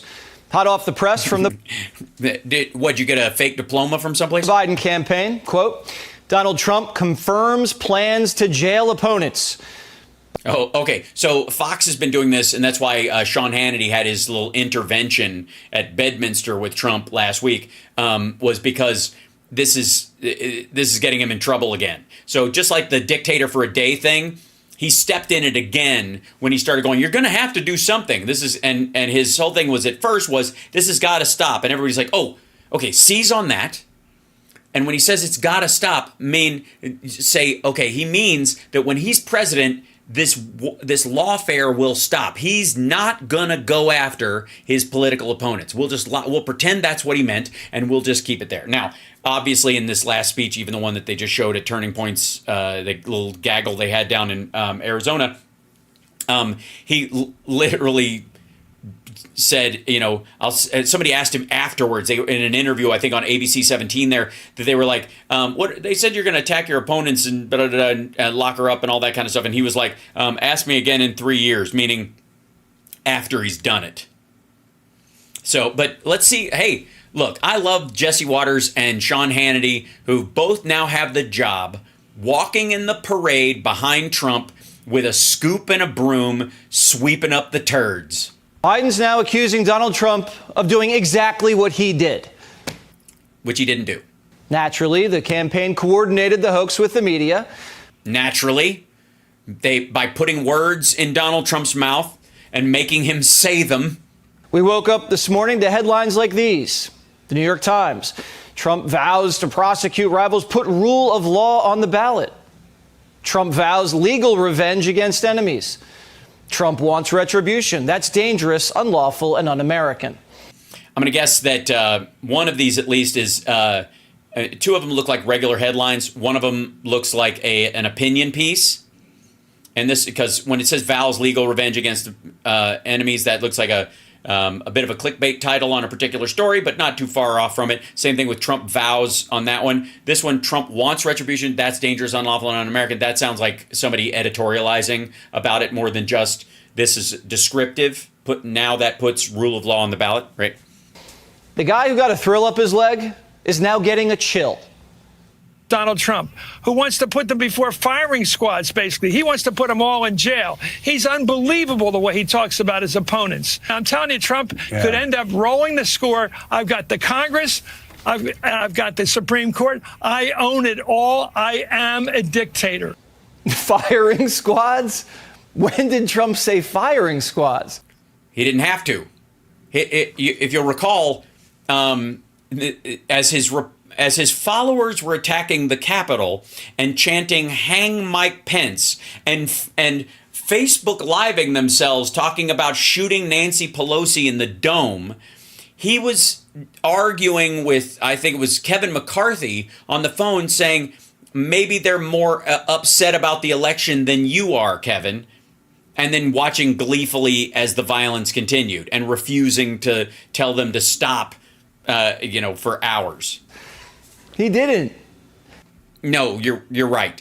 That's where the basically came from. This is what sparked their hoax. Watch. Focus on those that... Remember, this is the cleanup. And by the way, this is not what sparked that idea. This asshole is cleaning up him saying this elsewhere. He's been saying it for a while. People have been asking about it. It started with him saying, "I'm your retribution," and then bitching about his own problems. Want people to believe that you want retribution, that you will use the system of justice to go after your political enemies. So, number one, they're wrong. It has to stop, because otherwise we're not going to have a country.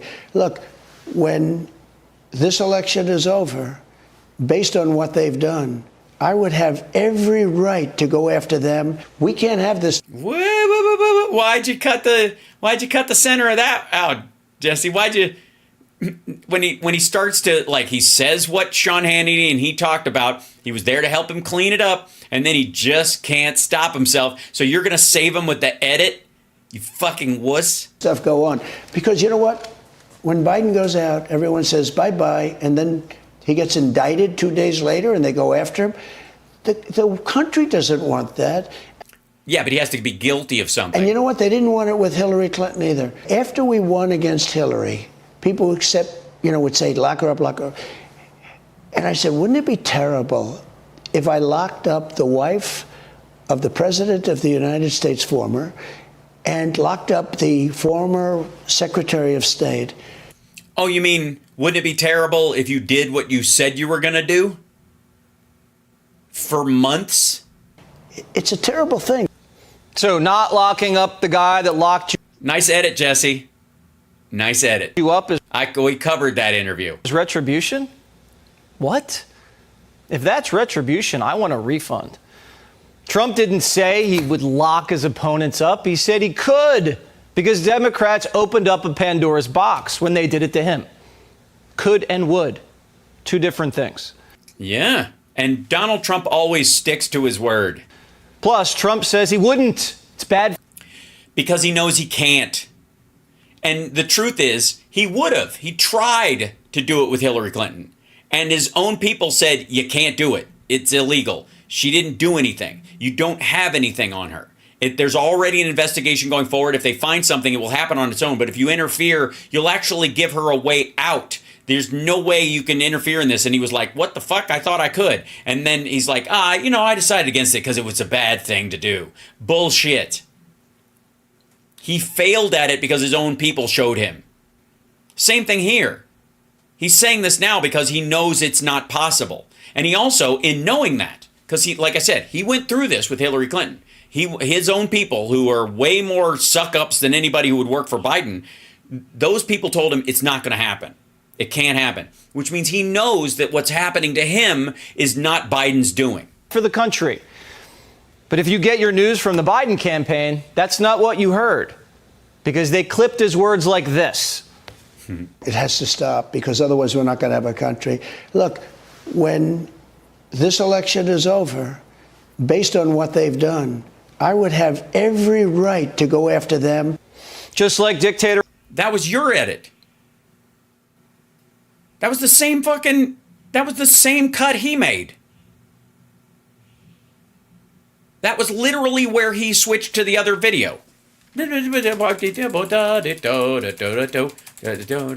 go.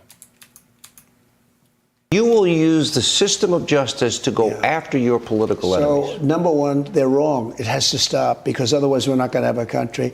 Look, when this election is over, based on what they've done, I would have every right to go after them. We can't have... This is the same... It was the exact same edit.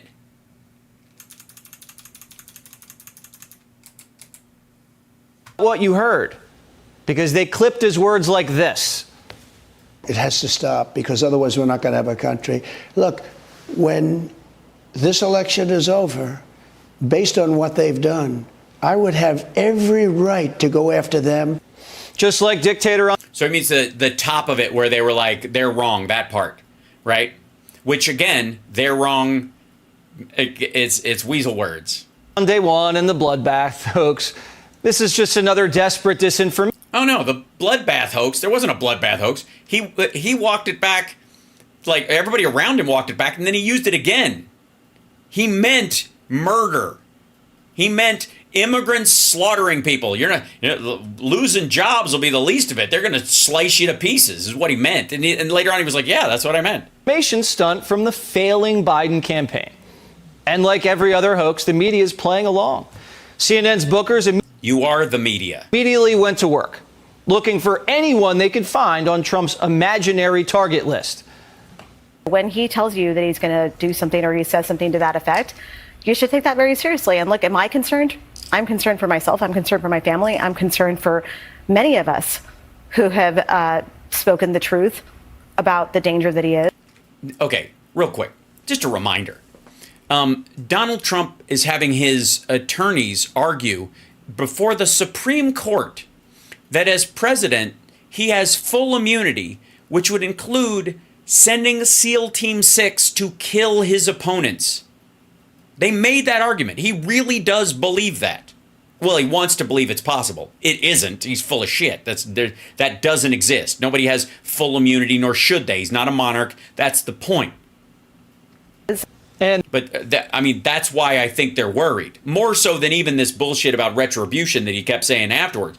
I think the concern that they've had is, and that's a lot of that is during the time. Yeah, Olivia Troy's great. But a lot of these folks have been talking about this since his argument about total immunity. The architects of the Russia hoax rushed to the cameras to say the FBI's scared. It's terrifying. It's frightening.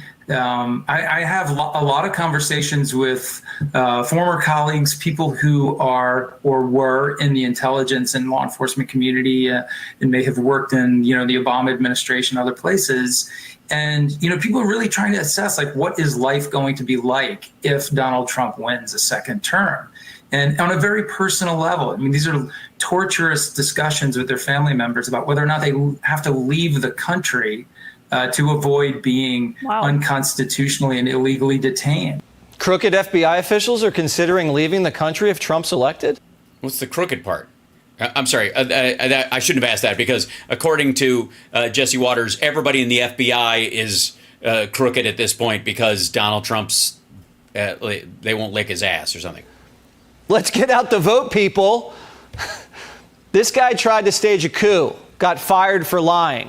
And he wants to be a hero so badly, he's pretending he's going to seek asylum somewhere overseas. Stage a coup? He's not going anywhere. He's just trying to scare the... Well, yeah, that's because Trump's going to lose, but... ...public into thinking the FBI won't be able to protect them. You really think a former CIA director like Brennan is going to flee the country? Maxine Waters, no relation, says Trump's planning a civil war, and it's time the FBI investigate his campaign. I am going to spend some time with the criminal justice system, with the justice system, asking them, tell us what's going on with the domestic terrorists. Are they preparing a civil war against us? Should we be concerned about our safety? What is he doing? Yeah, they get death threats. She gets death threats all the time just for being her. Every time Trump brings her up, she gets a fresh badge. With this divisive language, it is dangerous, and we're going to have to make sure that we understand that we're not at risk with this man talking in the way that he's doing. How far is this going to go? Are they going to be attacking? Whom are they going to attack?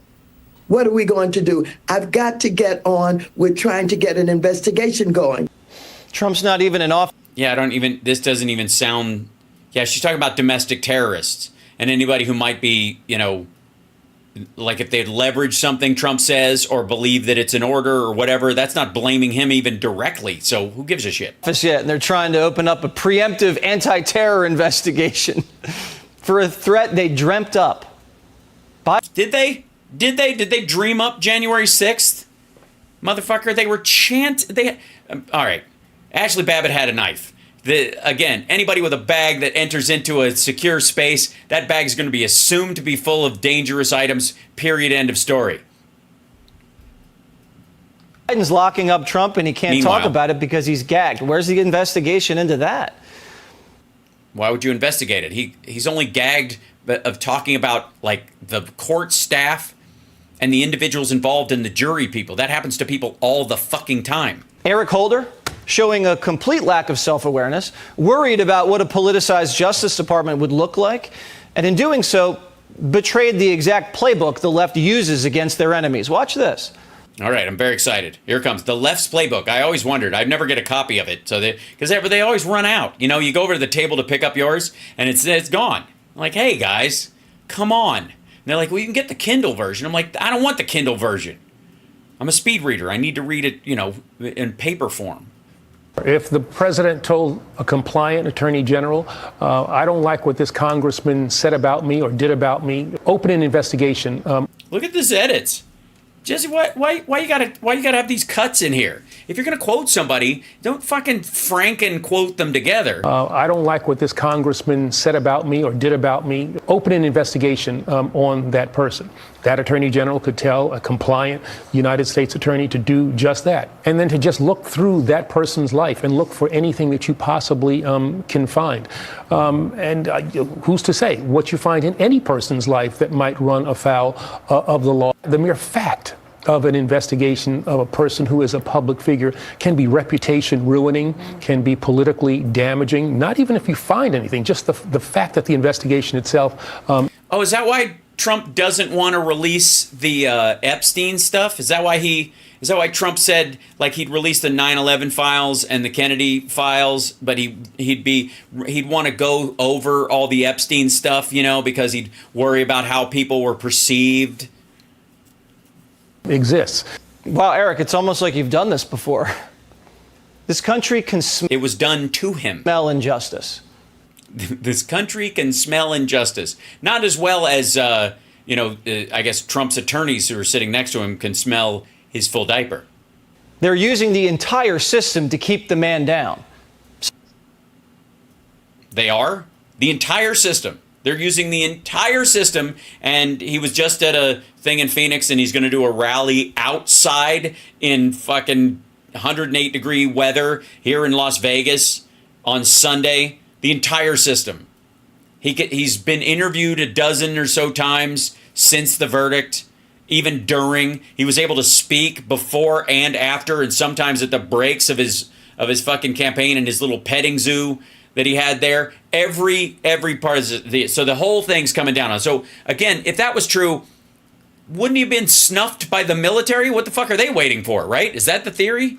Some people can relate. What do you see as the significance of African American men in this election? Thank you, everybody. For both of you. I see them identifying with Trump. Why do you say that? Because they got RICO charges. Yes. That's it. All black men know what it's like to be gang members, and specifically the leaders of, or the upper echelon of gangs.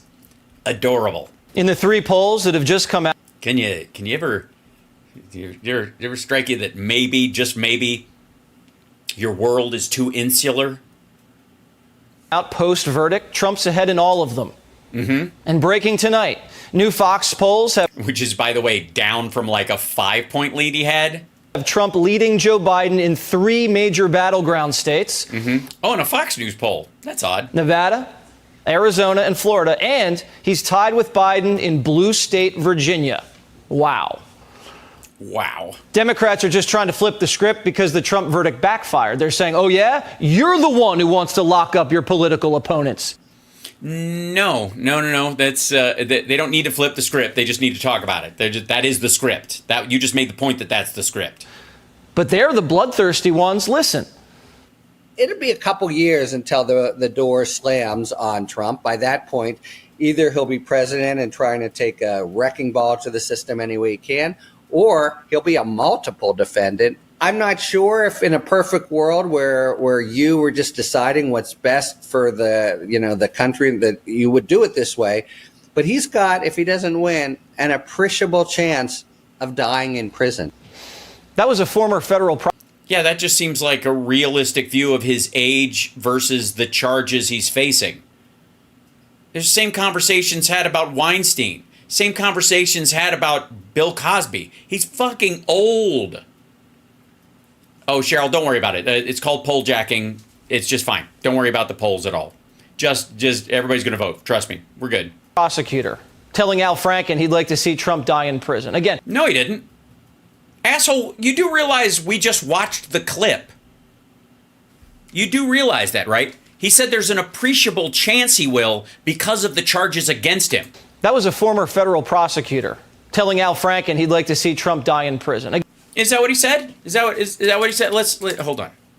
Years until the door slams on Trump. By that point, either he'll be president and trying to take a wrecking ball to the system any way he can, or he'll be a multiple defendant. I'm not sure if in a perfect world where you were just deciding what's best for the country that you would do it this way. He's literally saying, I don't know that it's the best thing for him to go to jail. But he's got, if he doesn't win, an appreciable chance of dying in prison. That was a former person saying he's old and he's facing a lot of years in jail, which usually when that happens, the person spends the rest of their life in jail. If you're 77 years old and you are facing more than 20 years, odds are you're going to spend the rest of your life in jail. That's how it works. That's not the same as saying you want it to happen. As a matter of fact, at the beginning of that quote, he was saying just the opposite. He was saying, I'm not even sure you would want to do this for the sake of the country, but this is the situation he finds himself in. Former federal prosecutor telling Al Franken he'd like to see Trump die in prison. Again. Now, this is Bongholio levels of misunderstanding of the function of syntax in words. Not a crazy homeless guy. That's a former federal prosecutor. That you misquoted right in front of us. Sharing we just watched it. His prison fetish. Yes, no, you have a prison fetish. You just wanted an opportunity to say prison fetish. Raids, gags, mugshots, leg shackles. The tactics used by the left are the same for all defendants at that level of criminality? I say dictatorial? Well, I mean, you could say it all you want. It doesn't make it true. I mean, he's got legal representation. He's going to have the ability to appeal. In this particular case, he was found guilty, and he's going to appeal. He doesn't even have to go to jail during the appeal process. You know? Yeah, not strictly speaking, very dictatorial. They've imprisoned a half a dozen people from Trump's circle just to get to him. Yeah, but they also because they committed crimes on his behalf. And by the way, they're going to jail for lesser amounts of time because they are indeed turning on him. Bannon. As happens in all mob cases. Navarro, Manafort, Cohen, Papadopoulos, Weiselberg. Oh, sorry. You're all of a sudden you feel bad for Michael Cohen? They tried to put General Flynn in prison, a Yeah, but because he was working for Turkey. hero. They wiretapped Trump's campaign. Who really? They didn't wiretap his campaign. They didn't. What the fuck are you talking about? He wasn't wiretapped. Are you nuts? What he means is that dude who was showing off his software that could detect where the country of origin phones were from was testing it in D.C. and he literally went, "Hey, look at that! A bunch of Russian fucking phones right around the White House. Oh shit, they're going into the White House. Who the fuck is there today? Oh, it's the transition team." That is exactly what Trump is talking about when he says they spied on my campaign. That's what he's talking about. He's talking about the number of Russian phones that were in the White House on those days. That's while it was still a campaign, right? When he was still the president-elect. Is out for revenge. We know. Trump may not want revenge, but there are plenty of Republicans out there who think revenge would be righteous. You have to get in the game. Wait a minute. Sorry, you just said the word righteous, and then you brought on Stephen Miller, the architect of child separation? Republicans, I want every Secretary of State. Are you Yeah, that's not happening. purging your voting rolls of non-citizens right There aren't any. now? Yeah, again, I don't care. Purge away. Just don't use the name of an American who has a Hispanic name and use a similar name to get their legit right to vote off the rolls. Every Republican state AG opening investigations into voter fraud right now? You can't do that. Otherwise, Trump has no shot. You do realize that every time they looked again and again, they found more Biden votes when these AGs would get into this shit. Because anybody who was helping to toss votes or cover votes or get rid of votes were trying to help Trump in the process. Is every House committee controlled by Republicans using its subpoena power in every way it needs to right now? Yeah. I mean, they can't do anything. So, yeah, I don't know what subpoena power like the Ag Committee is supposed to do about this, but, hey, I'm sure there's something they could do. Republican DA starting every investigation they need to right now. Every facet of Republican Party politics and power has to be used right now to go. Yeah, it's not happening. This is his reaction, by the way, to the verdict. But by the way, after that happened, did all that stuff happen? No. I think, however, I will give him. There is one thing huge. Jim Jordan sent a strongly worded letter. Toe to toe with Marxism and beat these communists. It's not just Miller. Highly esteemed legal scholar John Yoo, the one who authored the enhanced interrogation dude? Enhanced interrogation memo for the that guy. Bush administration, says the only way we stop the precedent of political prosecutions is if Republicans give them a taste of their own medicine. You do realize that's not a guy you want on your side. You do realize that John Yoo's the guy who defended torture. Yeah, he's the waterboarding guy.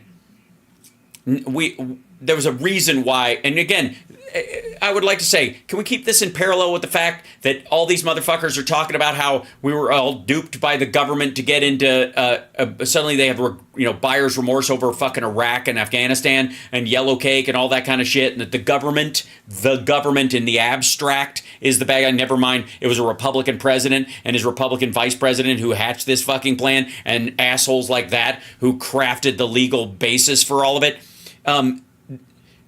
Weren't you guys against that motherfucker? Like yesterday? Quote, only retaliation in kind can produce the deterrence necessary to enforce a political version of mutually assured destruction. Without the threat of prosecution of their own leaders, Democrats will continue to charge future Republican presidents without restraint. Well, there is one thing restraining them. They would have to commit crimes that you could actually prosecute. And I don't know who the Republicans are planning on running next time, but I got to say the chances of them running someone as blatant and I guess incomprehensibly weak in their criminality, in that it's so visible and so obvious and so painfully stupid that everybody sees it, is very slim. I mean, the next criminal the Republicans run is going to be much better at it. Also, fuck John Yoo and his bullshit. Like, why would you take advice on internal domestic politics from a guy who defended torture of people who were not guilty of anything? The threat of mutually assured destruction kept the U.S. and the Soviet Union from entering a hot war. No, it didn't.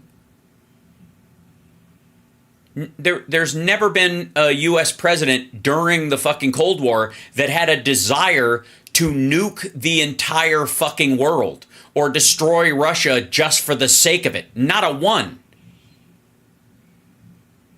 I'm dead serious. Name one. But never mind the fact that Russia, would Russia have responded in kind? If that's the case, why didn't we just nuke every other country that didn't have them? Now, you could argue that mutual assured destruction is the one reason why the Kremlin didn't attack us during that time, but it sure as shit wasn't us that was doing that, or we'd have done it. Fucking stupid.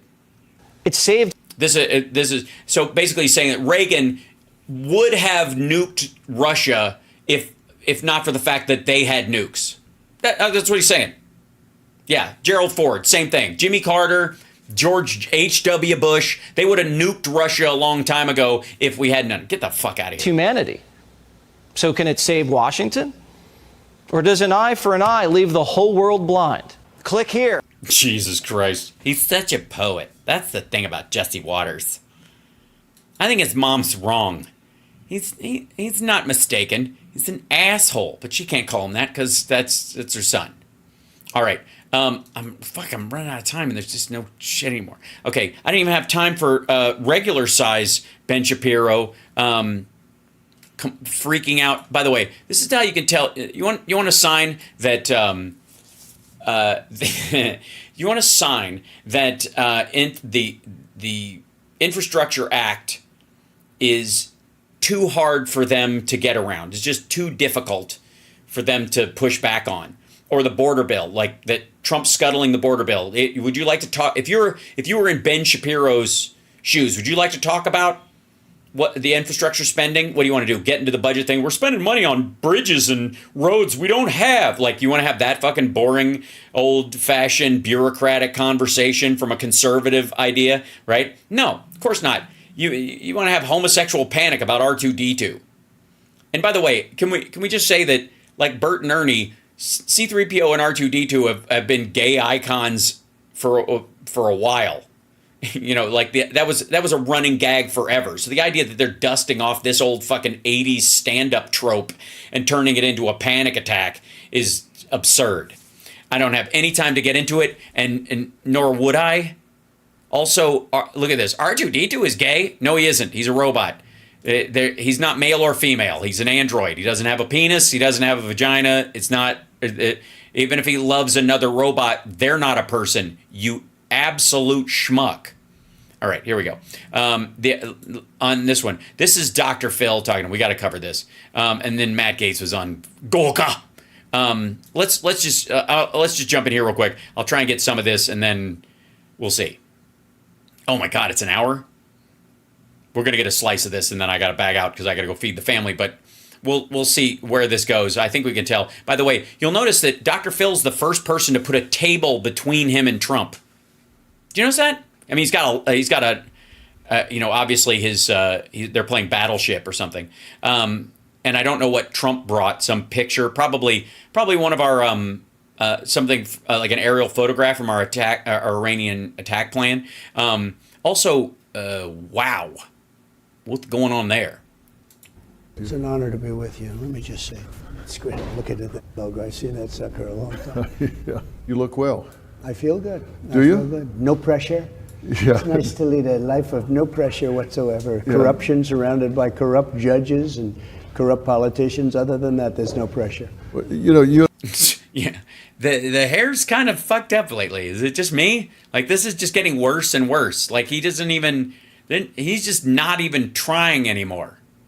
Yeah, this flock of seagulls. Yeah. and I ran. And I talked the other night, and I work in trial sciences for a lot of my career, and so I have a particular interest in the dynamics of the trial setting. You're fighting this fight and standing. No, he isn't. He's sitting this sit. He's sharding this chair. Up for the rights of due process and fighting. No, he isn't. He's just getting due process. He's not standing up for it. He got due process. Against prosecutorial misconduct and prosecutorial abuse. You know, it was interesting. Ooh, all right. Wait a minute. What is this edit? You're fighting this fight and standing up for the rights of due process and fighting against prosecutorial misconduct and prosecutorial abuse. You know, it was interesting when you. See, that's, yeah. They cut something out. I don't know if it was Dr. Phil talking about bullshit or him talking about bullshit, but they sliced it. And it's an hour interview. This is a straight out, like full on Dr. Phil interview. So I don't know why are they cutting it for time? It's online. The other day about doing an interview. A lot of people want to do interviews, and I don't just agree to them very easily. Because, quite frankly, they want to do them after dark, and I get a little silly. But I've always had great respect for you. I watch your show. Some of the real good ones, and some of the less intellectual ones, and that's okay too. But it's always been. What? Does he think he's talking to Jerry Springer? Also, is it just me, or is that fucking laptop just teetering? Did Trump pull the table towards himself, or what is happening? How would you type on that? What is going on? How do you not clack and just smash yourself in the face? You've always been very special, and I knew that you were, in some form, very much involved with trials. And I knew that you were in some form very much involved with trials. He was Oprah's jury picker. That's how he got his job. She helped him. She hired him to help her in her lawsuit against the fucking beef industry in Texas or whatever it was. He helped her set up the jury. That's what he did. And she gave him a job basically for helping her win the case. I wanted it to be very interesting that you would take this up. It's a very important thing. Well, I wanted to, and I know that there was some news coming out of Georgia today. There was some news coming out of Florida today that they're stepping back from this. And okay, so he did all of these in a day. This is the same day he did Hannity, or maybe in 24 hours. Very good news. I called for the other day, and I don't know if you saw it, but on Merritt Street Media, where I now do my show. Merritt Street. Because he's an up and comer. He earns his keep, unlike you slack fuckers out there, just lazy, good for nothing. He bootstrapped himself, but obviously it was Oprah pulling on his bootstraps. But I called for Merritt Street. Good Lord. More like, hold on. He should have called it Carrot Street.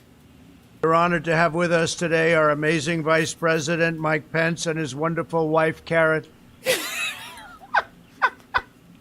For President Biden to stop all of this now. And of course. Also, I got to tell you, when you get Botox at that age, when you're Dr. Phil, do they inject it in the crown of your head? Do they just pull it back and then, or is it staples? A lot of people said, oh, he can't stop it. It's a state case. Well, okay, that's an explanation for stupid people. But for people that understand how this works behind the scenes and all, I say the same thing. They need to stop this. They need.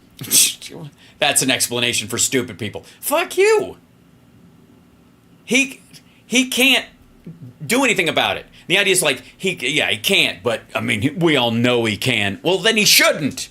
Because if it's a wink behind the scenes, that's not how it's supposed to work. You kleptocratic prick. To stop pursuing you. Since you started your campaign in 2015 to run for office, there have been so many attempts to get you off the board even before you started your campaign. Then that's because they were aware of his allegiances and his sexual assault history before that. Those horrible attacks, like the Access Hollywood tape. Get the fuck out of here. That used to mean something. Nobody would have even had to attack him about that shit years ago. The Republicans would have kicked him to the curb if they had a sense of decency at all. That wasn't a Democratic attack, you asshole. Once you were in office, 2 impeachment opportunities. They changed the rules to try to make it high crimes and misdemeanors if there were business conflicts, and in this case, What? Business conflicts? Sorry, you think it was a business conflict that had him withholding javelins that were already appropriated by Congress to Ukraine in exchange for them to start an investigation he knew would not result in anything, but he just wanted the fucking presser right before the election? You think that was a business issue? And Jan 6, was that a financial trade gone wrong? What are you even what is he talking about? What's wrong with Phil's eyebrows? I'm not sure they're his eyebrows. I think that's his old mustache. it seems to be never ending, and that is the distraction to you. Why does he seem bored and tired at the beginning of these things? He's listing to port. I really wonder how that affects you. What do you say to yourself about that? Because it seems to never be ending. It's a never-ending thing. Yeah, that's what I got too from it. Never ending. It's it doesn't seem the ending. You know what's never ending is Dr. Phil fucking talking about this. Hold on. Sorry.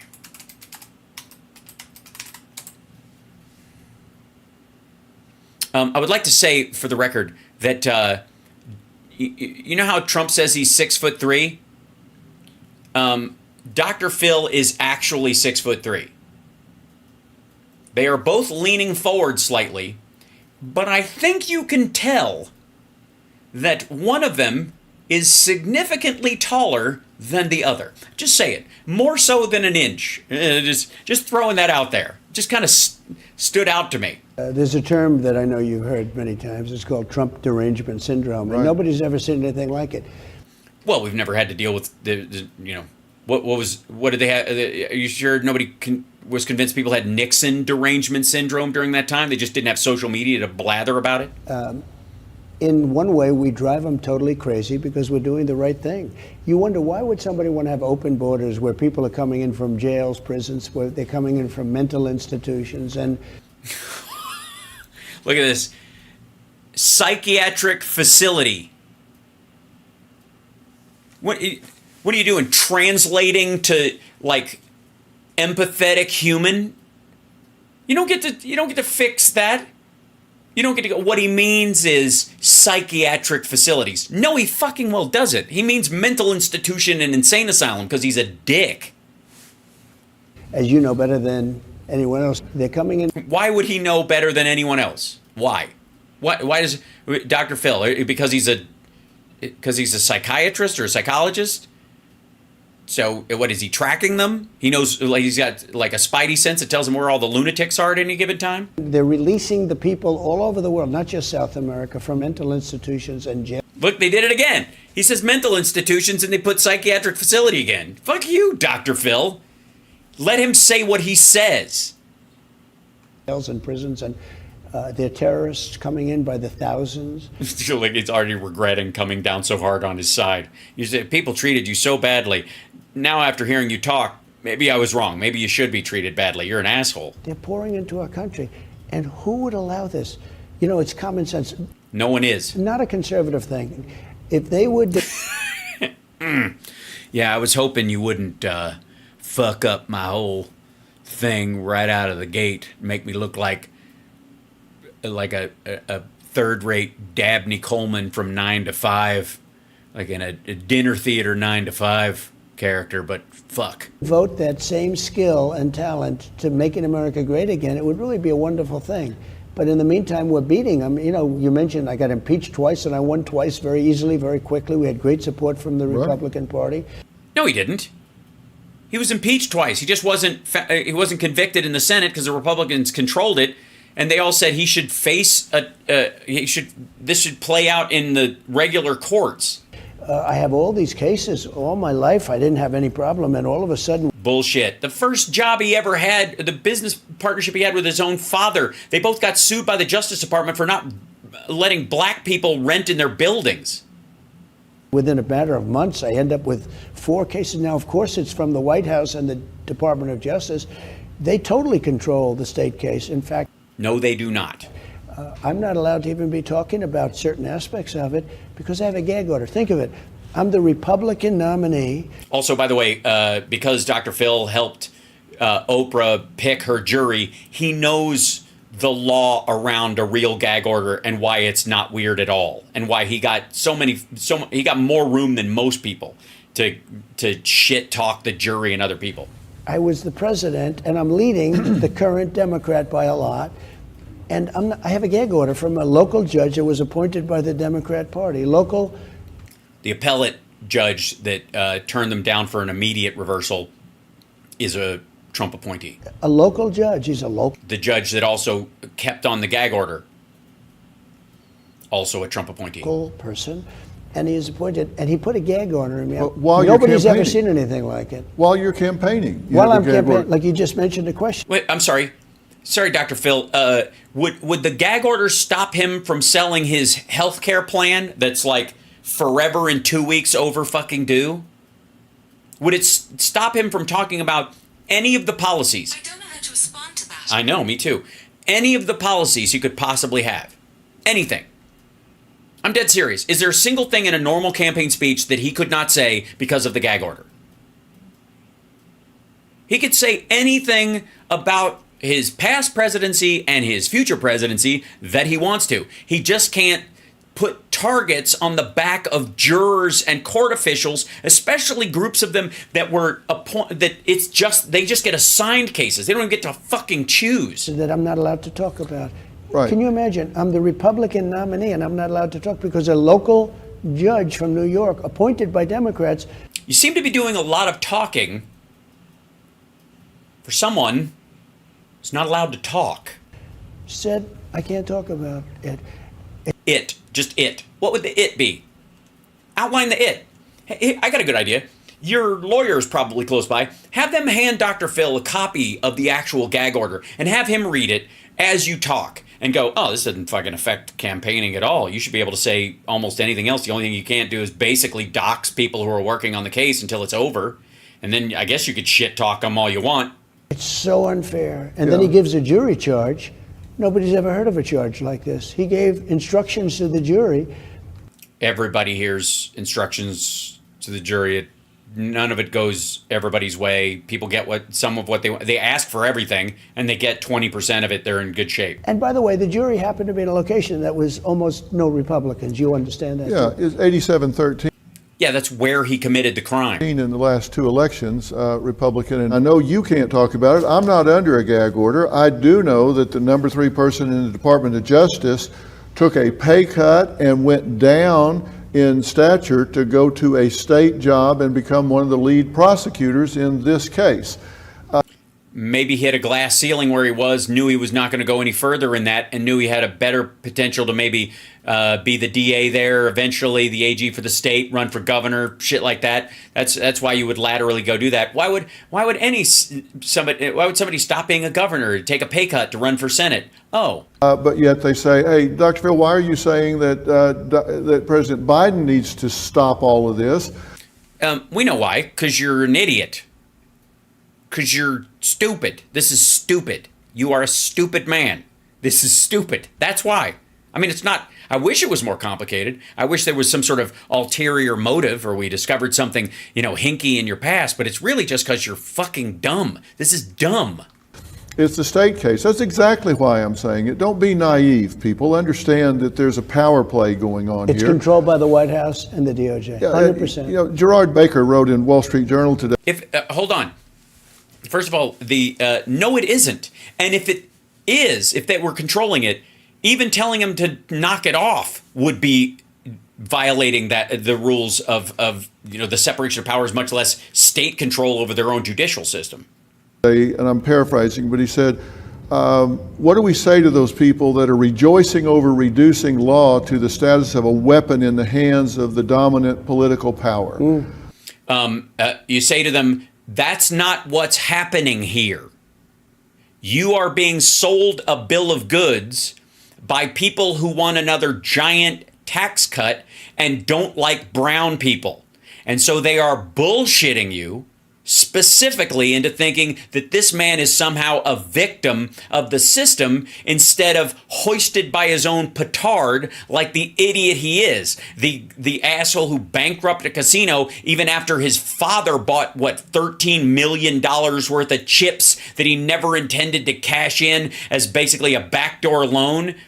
That kind of stuff. This dude who had a ghostwriter write The Art of the Deal and then pretends he knows even what's in it. Dude couldn't even quote it. It's his own fucking book. That's why people would think that. That's you tell them that's not what's happening here. Because that's what's happening right now. No, it is not. It's become a weapon. No, it has not. Again, you do realize you're sitting across from someone who believes that the president of the United States has the ability to order SEAL Team 6 to kill their political opponent if they want to and never go to jail for it. Never see a day, never even lose their presidency over it, much less get arrested for it. So who's the authoritarian here? That's not what it's intended for. That's not what we need to be doing. I mean, let's let the people decide these, right? That's right. No. We are not going to, we will let the people decide. They're called a jury, and they already did. We had two groups of people, a grand jury and then a regular old-fashioned jury. And both of those groups of people decided. That was a very good statement in the Wall Street Journal. I read that this morning. And it's so true. No, he didn't. He heard Dr. Phil quote it, and now he's lying. I mean, it's so accurate. They've weaponized to a level. They are trying to affect the election by demeaning, hurting in any form. And by the way, I think... In any form?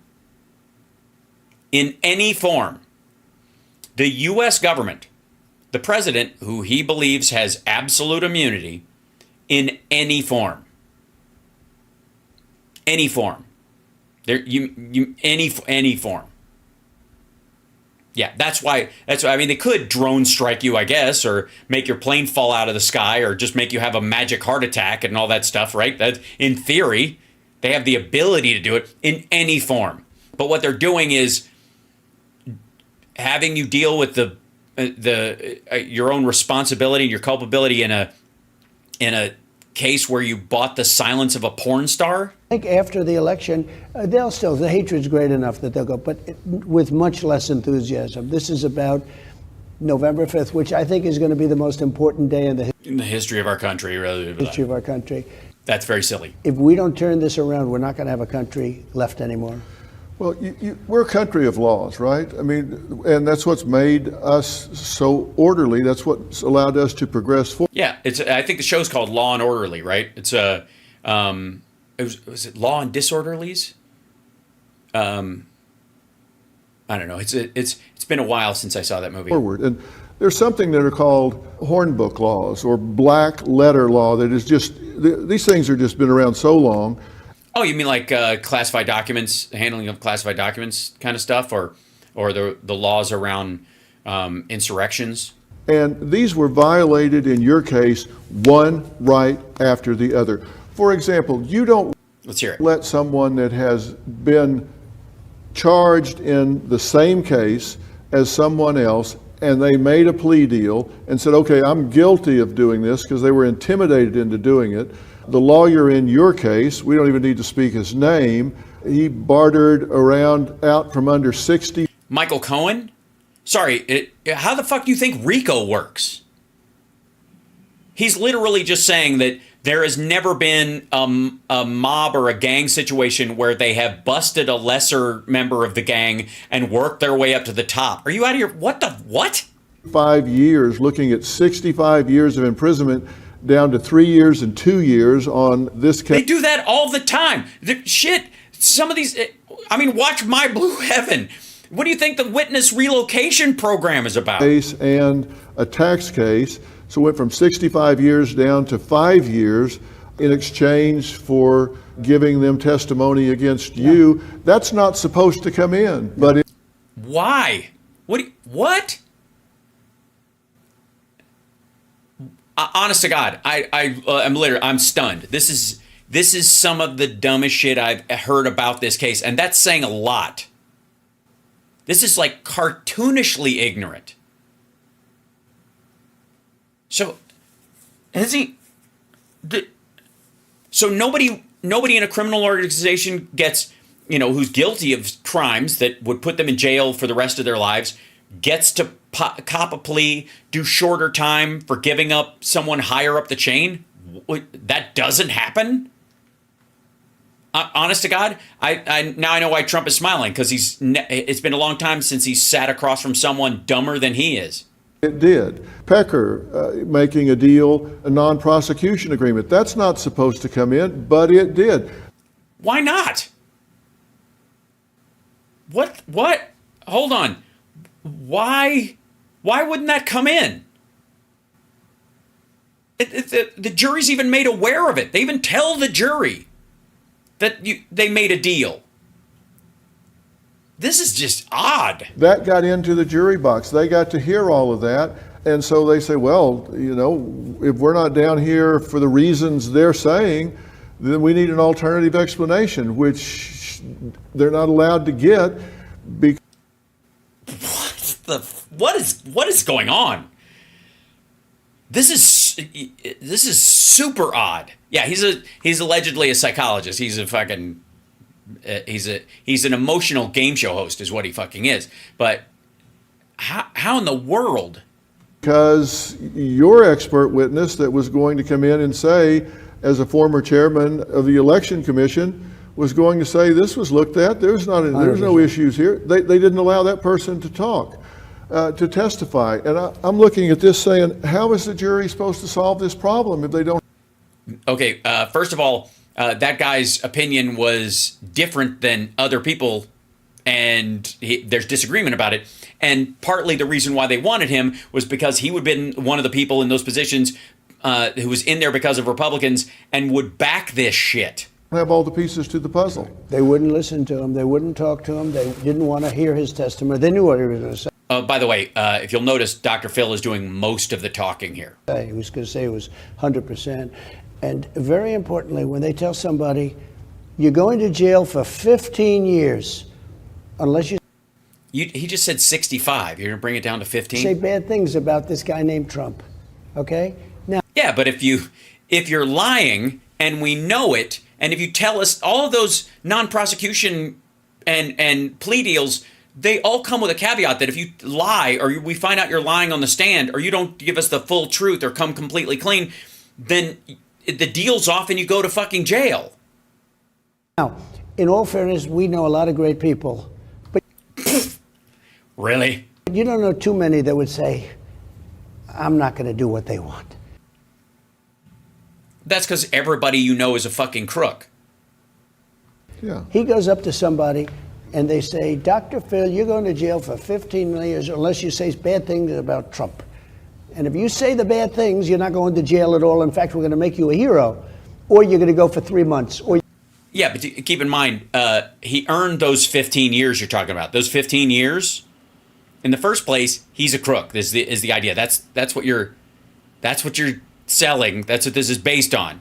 That these are 15 legit years in prison that he's doing, which the jury will take into account and see if you can corroborate their testimony. So you can't just go, we gave this guy a deal and he came in and just said a bunch of shit. You got to be able to corroborate it. That's why Cohen was such a devastating witness. They didn't have to believe him. He had recordings. They had receipts. You're going to go for a short period of time. How many people are there that say, I'm not going to do that? Well, not a lot of people who are in danger of going to jail for 50 years in the first place. There's a lot of criminals out there. And having them roll on a fellow criminal is also kind of par for the course. There have been people. Yeah, that's right. And those are, in my opinion, these are great people. What they've done to people that work for me is incredible. Yeah. Incredible. The threats, the taking of a gentleman who's been with me for years. A gentleman who you won't even say his name? And telling me he's going to jail for 15 years unless they say. And he went back to jail a second time. For lying. I guess they didn't want him to testify. I don't know what happened exactly. He could testify. That was, again, you could have called him. Trump could have called Alan Weisselberg as a witness. He absolutely could have. They would have transported him over from the jail. He would have had every possible reason to bring him as a witness because he was involved in the entire process. His signature's on a bunch of shit. But Trump chose not to.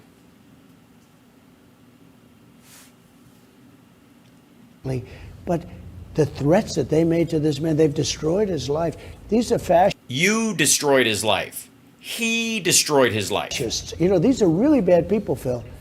But who's going to do it? You're going to jail for 15 years, or you're going to go for 30 days or 40 days, or you're going to go for no time, but you have to say bad things about Trump. Yeah. Verifiable bad things. You're going to have to corroborate the other evidence that we have that you were a part of. Not just they're not just looking for shit talkers. And that's intimidation. And yes, it is. It's very intimidating to be facing jail time based on the shit you've done. And some of these people, you look at their age, you look at their health, and for some of it could be a death sentence.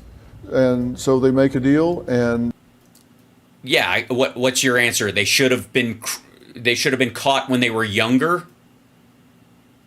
Again, we're supposed to feel bad for Harvey Weinstein and Bill Cosby that they, you know, the only thing bad about them not being busted earlier so they could spend more time in jail is the fact that they would have victimized fewer women. And that's what I talk about. That's what I mean when I say prosecutorial abuse. Did anyone ever approach you and try to get you to make a deal, drop out of the race, make a deal here, we'll leave you alone? That's a big, what a stinger. Hold on. I gotta get out of here. But I want to hear his response to this stupid idea. In tremendous danger of World War III. But the hardest part for me is probably my family. Has there been blowback on Barron because he's younger and more vulnerable? It's not easy, but I don't think I've ever said this on air before. Try out the Merit Plus app. Network. Did anyone ever approach you and try to get you to make a deal, drop out of the race, make a deal here, we'll leave you alone? No, they didn't, but I right.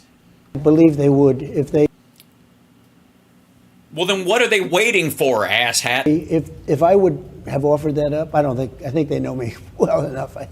I really do. But, if I didn't run, as an example, I would have. You would have already been in jail right now. I've never had any of these lawsuits. Nonsense. How about I get prosecuted on a person that I have no idea who she is? Oh boy! Here's E. Jean Carroll. You're about to make another $10 million. No idea who she is. I have to pay $91 million. Don't nod, Phil, or you're going to be a participant. E. Jean Carroll, I would suggest, if I may, that unless they put up a caveat at the end of this, well, you know, that would be worth checking. Let's see at the end of this whether they went, the E. Jean Carroll assault case has been adjudicated in a court of law, and everything that Trump said is his own opinions about this, and Dr. Phil in no way agrees. But I would say if they don't, E. Jean Carroll has a case against Dr. Phil. And that judge was just as bad, just as corrupt. A corrupt judge. I have to pay $91 million to a woman. I have no idea who she is. She wrote a book and she's... Yeah, you could have gotten off with just $5 million, you dumb motherfucker. Made a statement in the book. And you know that case. That case is a disaster. And then but I have no idea who she is. Yeah, you do. And they said I did things. These people are corrupt and in some cases incompetent. But... Incompetent? I'm sorry. They should they have gotten it's like that. Is that justice that he got $91 million on? No, I would have gotten him more. It's such an honor to have somebody like you see it and see it so clearly. And and be now on the hook for part of this libel case. thanks for giving me a delivery system, Dr. Phil, where I could further defame E. Jean Carroll on your show while you serve it up to a section of the American people on a fucking platter. I knew that.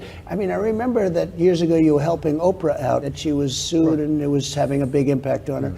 Yes, it was having a big impact on her. And I thought it was great. And, you know, Oprah used to really like me. She was here many times. Yeah. She loved. Yeah, and then the whole pussy grabbing thing came out, and all the shit about the Miss Teen USA, and where you were looking in their mouths and walking in on teenage girls while they were naked, and hanging out with Jeffrey Epstein and for 2.5 decades, and that came to light, and all the Lolita Express flights. Yeah, it's a kind of, I don't know why Oprah doesn't want to talk to you anymore. My key lime pie. We have key lime pie, and she loved a lot of things about Mar-a-Lago. Yeah.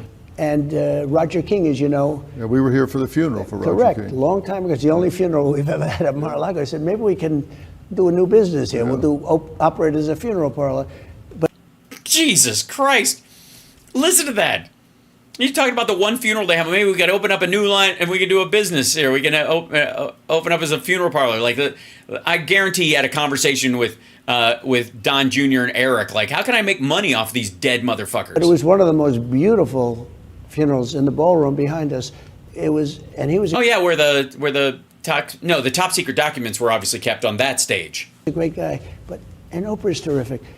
But once I announced I was running, and I said we have to have strong borders, we have to have this, we have to have that, we've sort of lost contact, as the expression goes. But I remember when you were very much involved in helping Oprah. Well, that's what I'm saying. And I'm hoping you're here to help me. It's been time and time again, and that was another black letter law that you just don't do.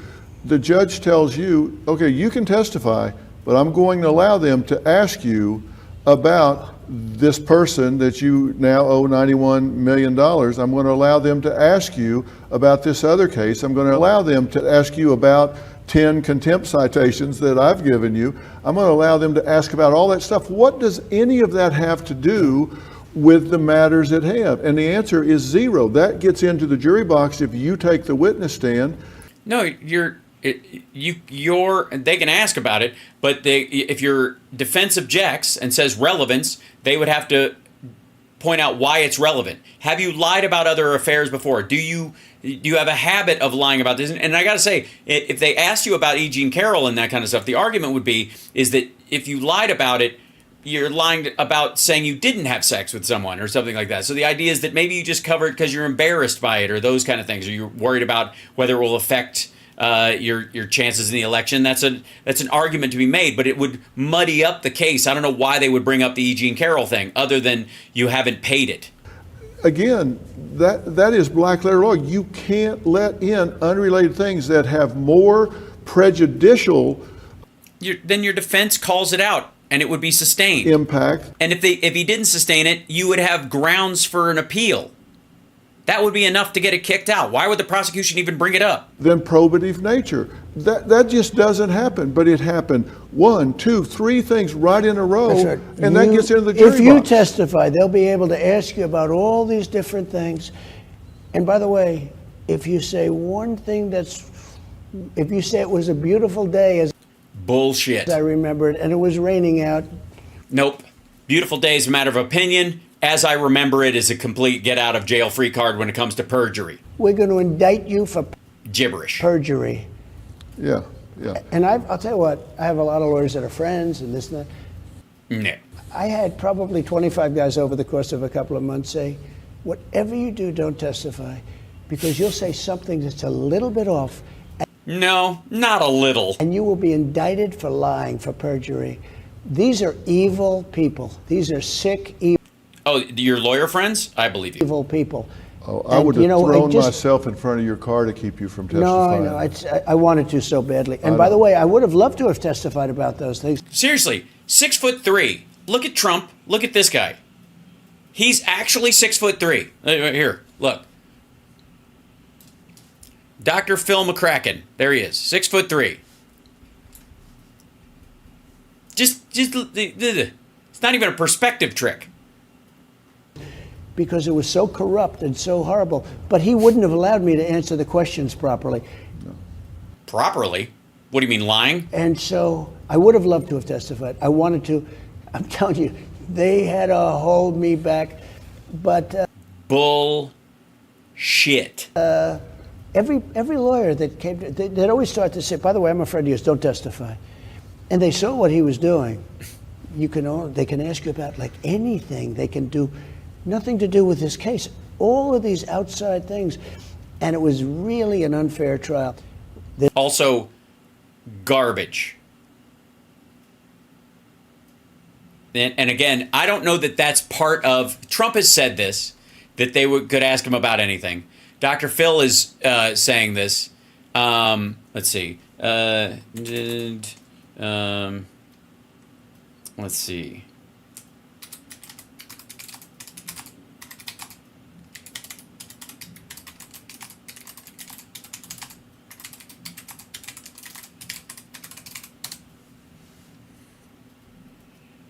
Mm-hmm.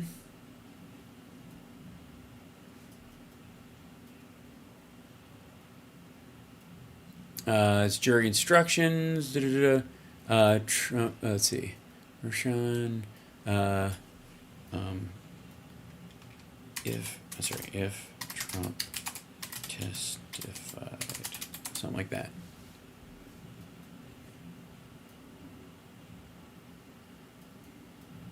I don't know. She remembers Trump had been upset concerning his family after throwing down his lunch. Judges allowing FCC expert would lead to a battle. Blah blah blah. Jury instructions.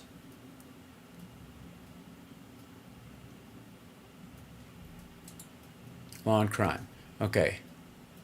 This is from Law and Crime. Judge Mershon is trying to prevent Trump from testifying. Analysis.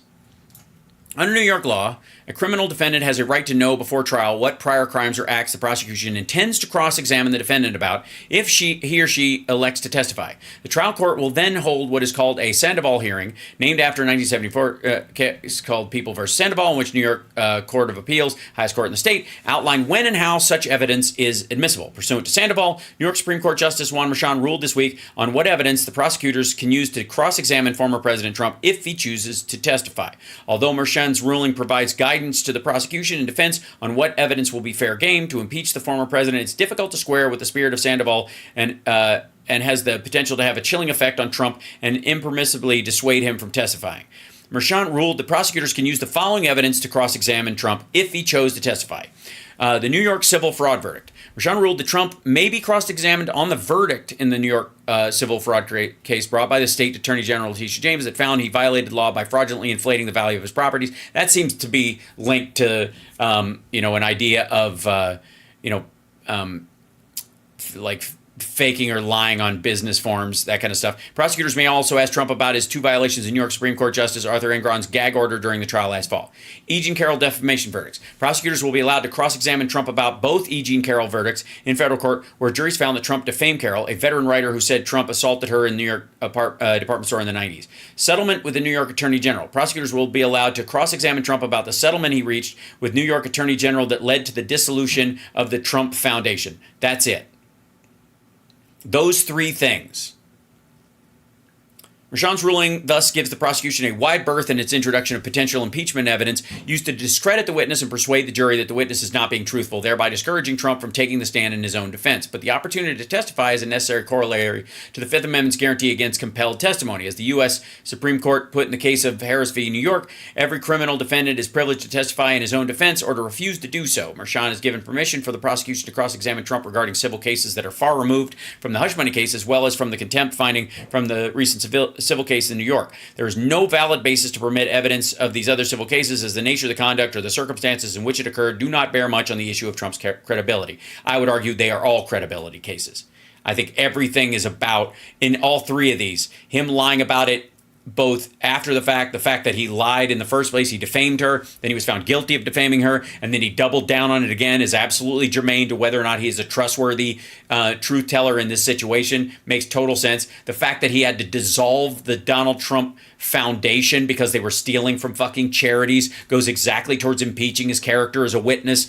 And a lot of this is going to be about attitude and belief anyways, so this makes total sense. And the civil fraud verdict is directly related to how truthful he is in his business dealings, and he's been found guilty in this other case related to this. It is the same thing as if you had a burglar sitting in a fucking, in the witness stand, and he'd been arrested several times for burglary before and had been found guilty. Not that he'd been arrested for it. You can't bring up somebody's arrest, but if they've been found guilty of something like that, or they were found culpable in a wrongful death suit, you would be able to bring that up.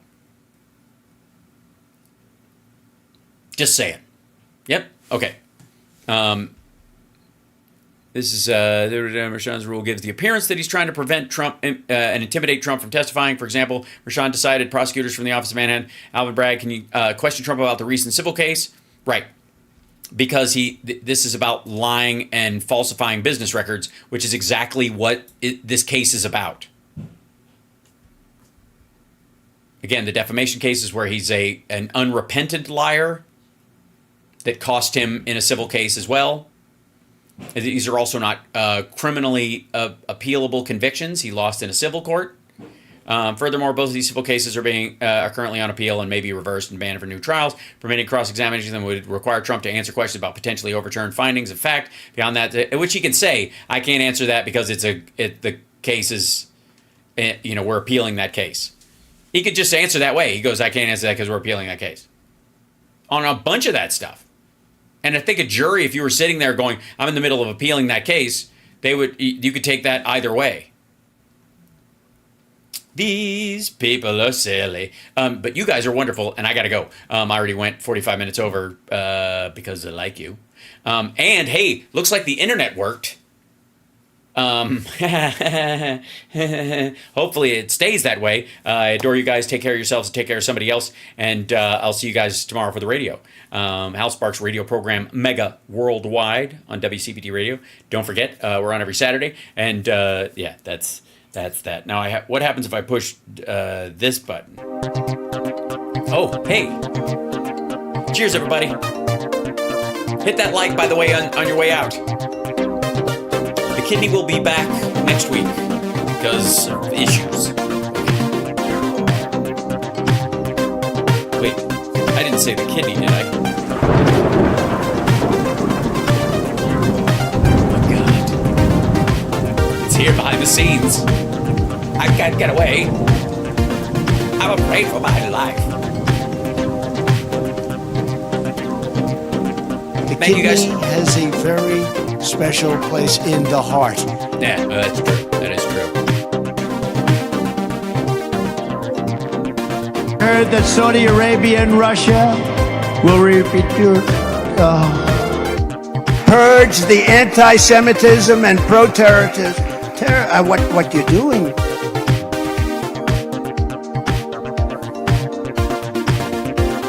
We are going to be a country no more. I actually think it will not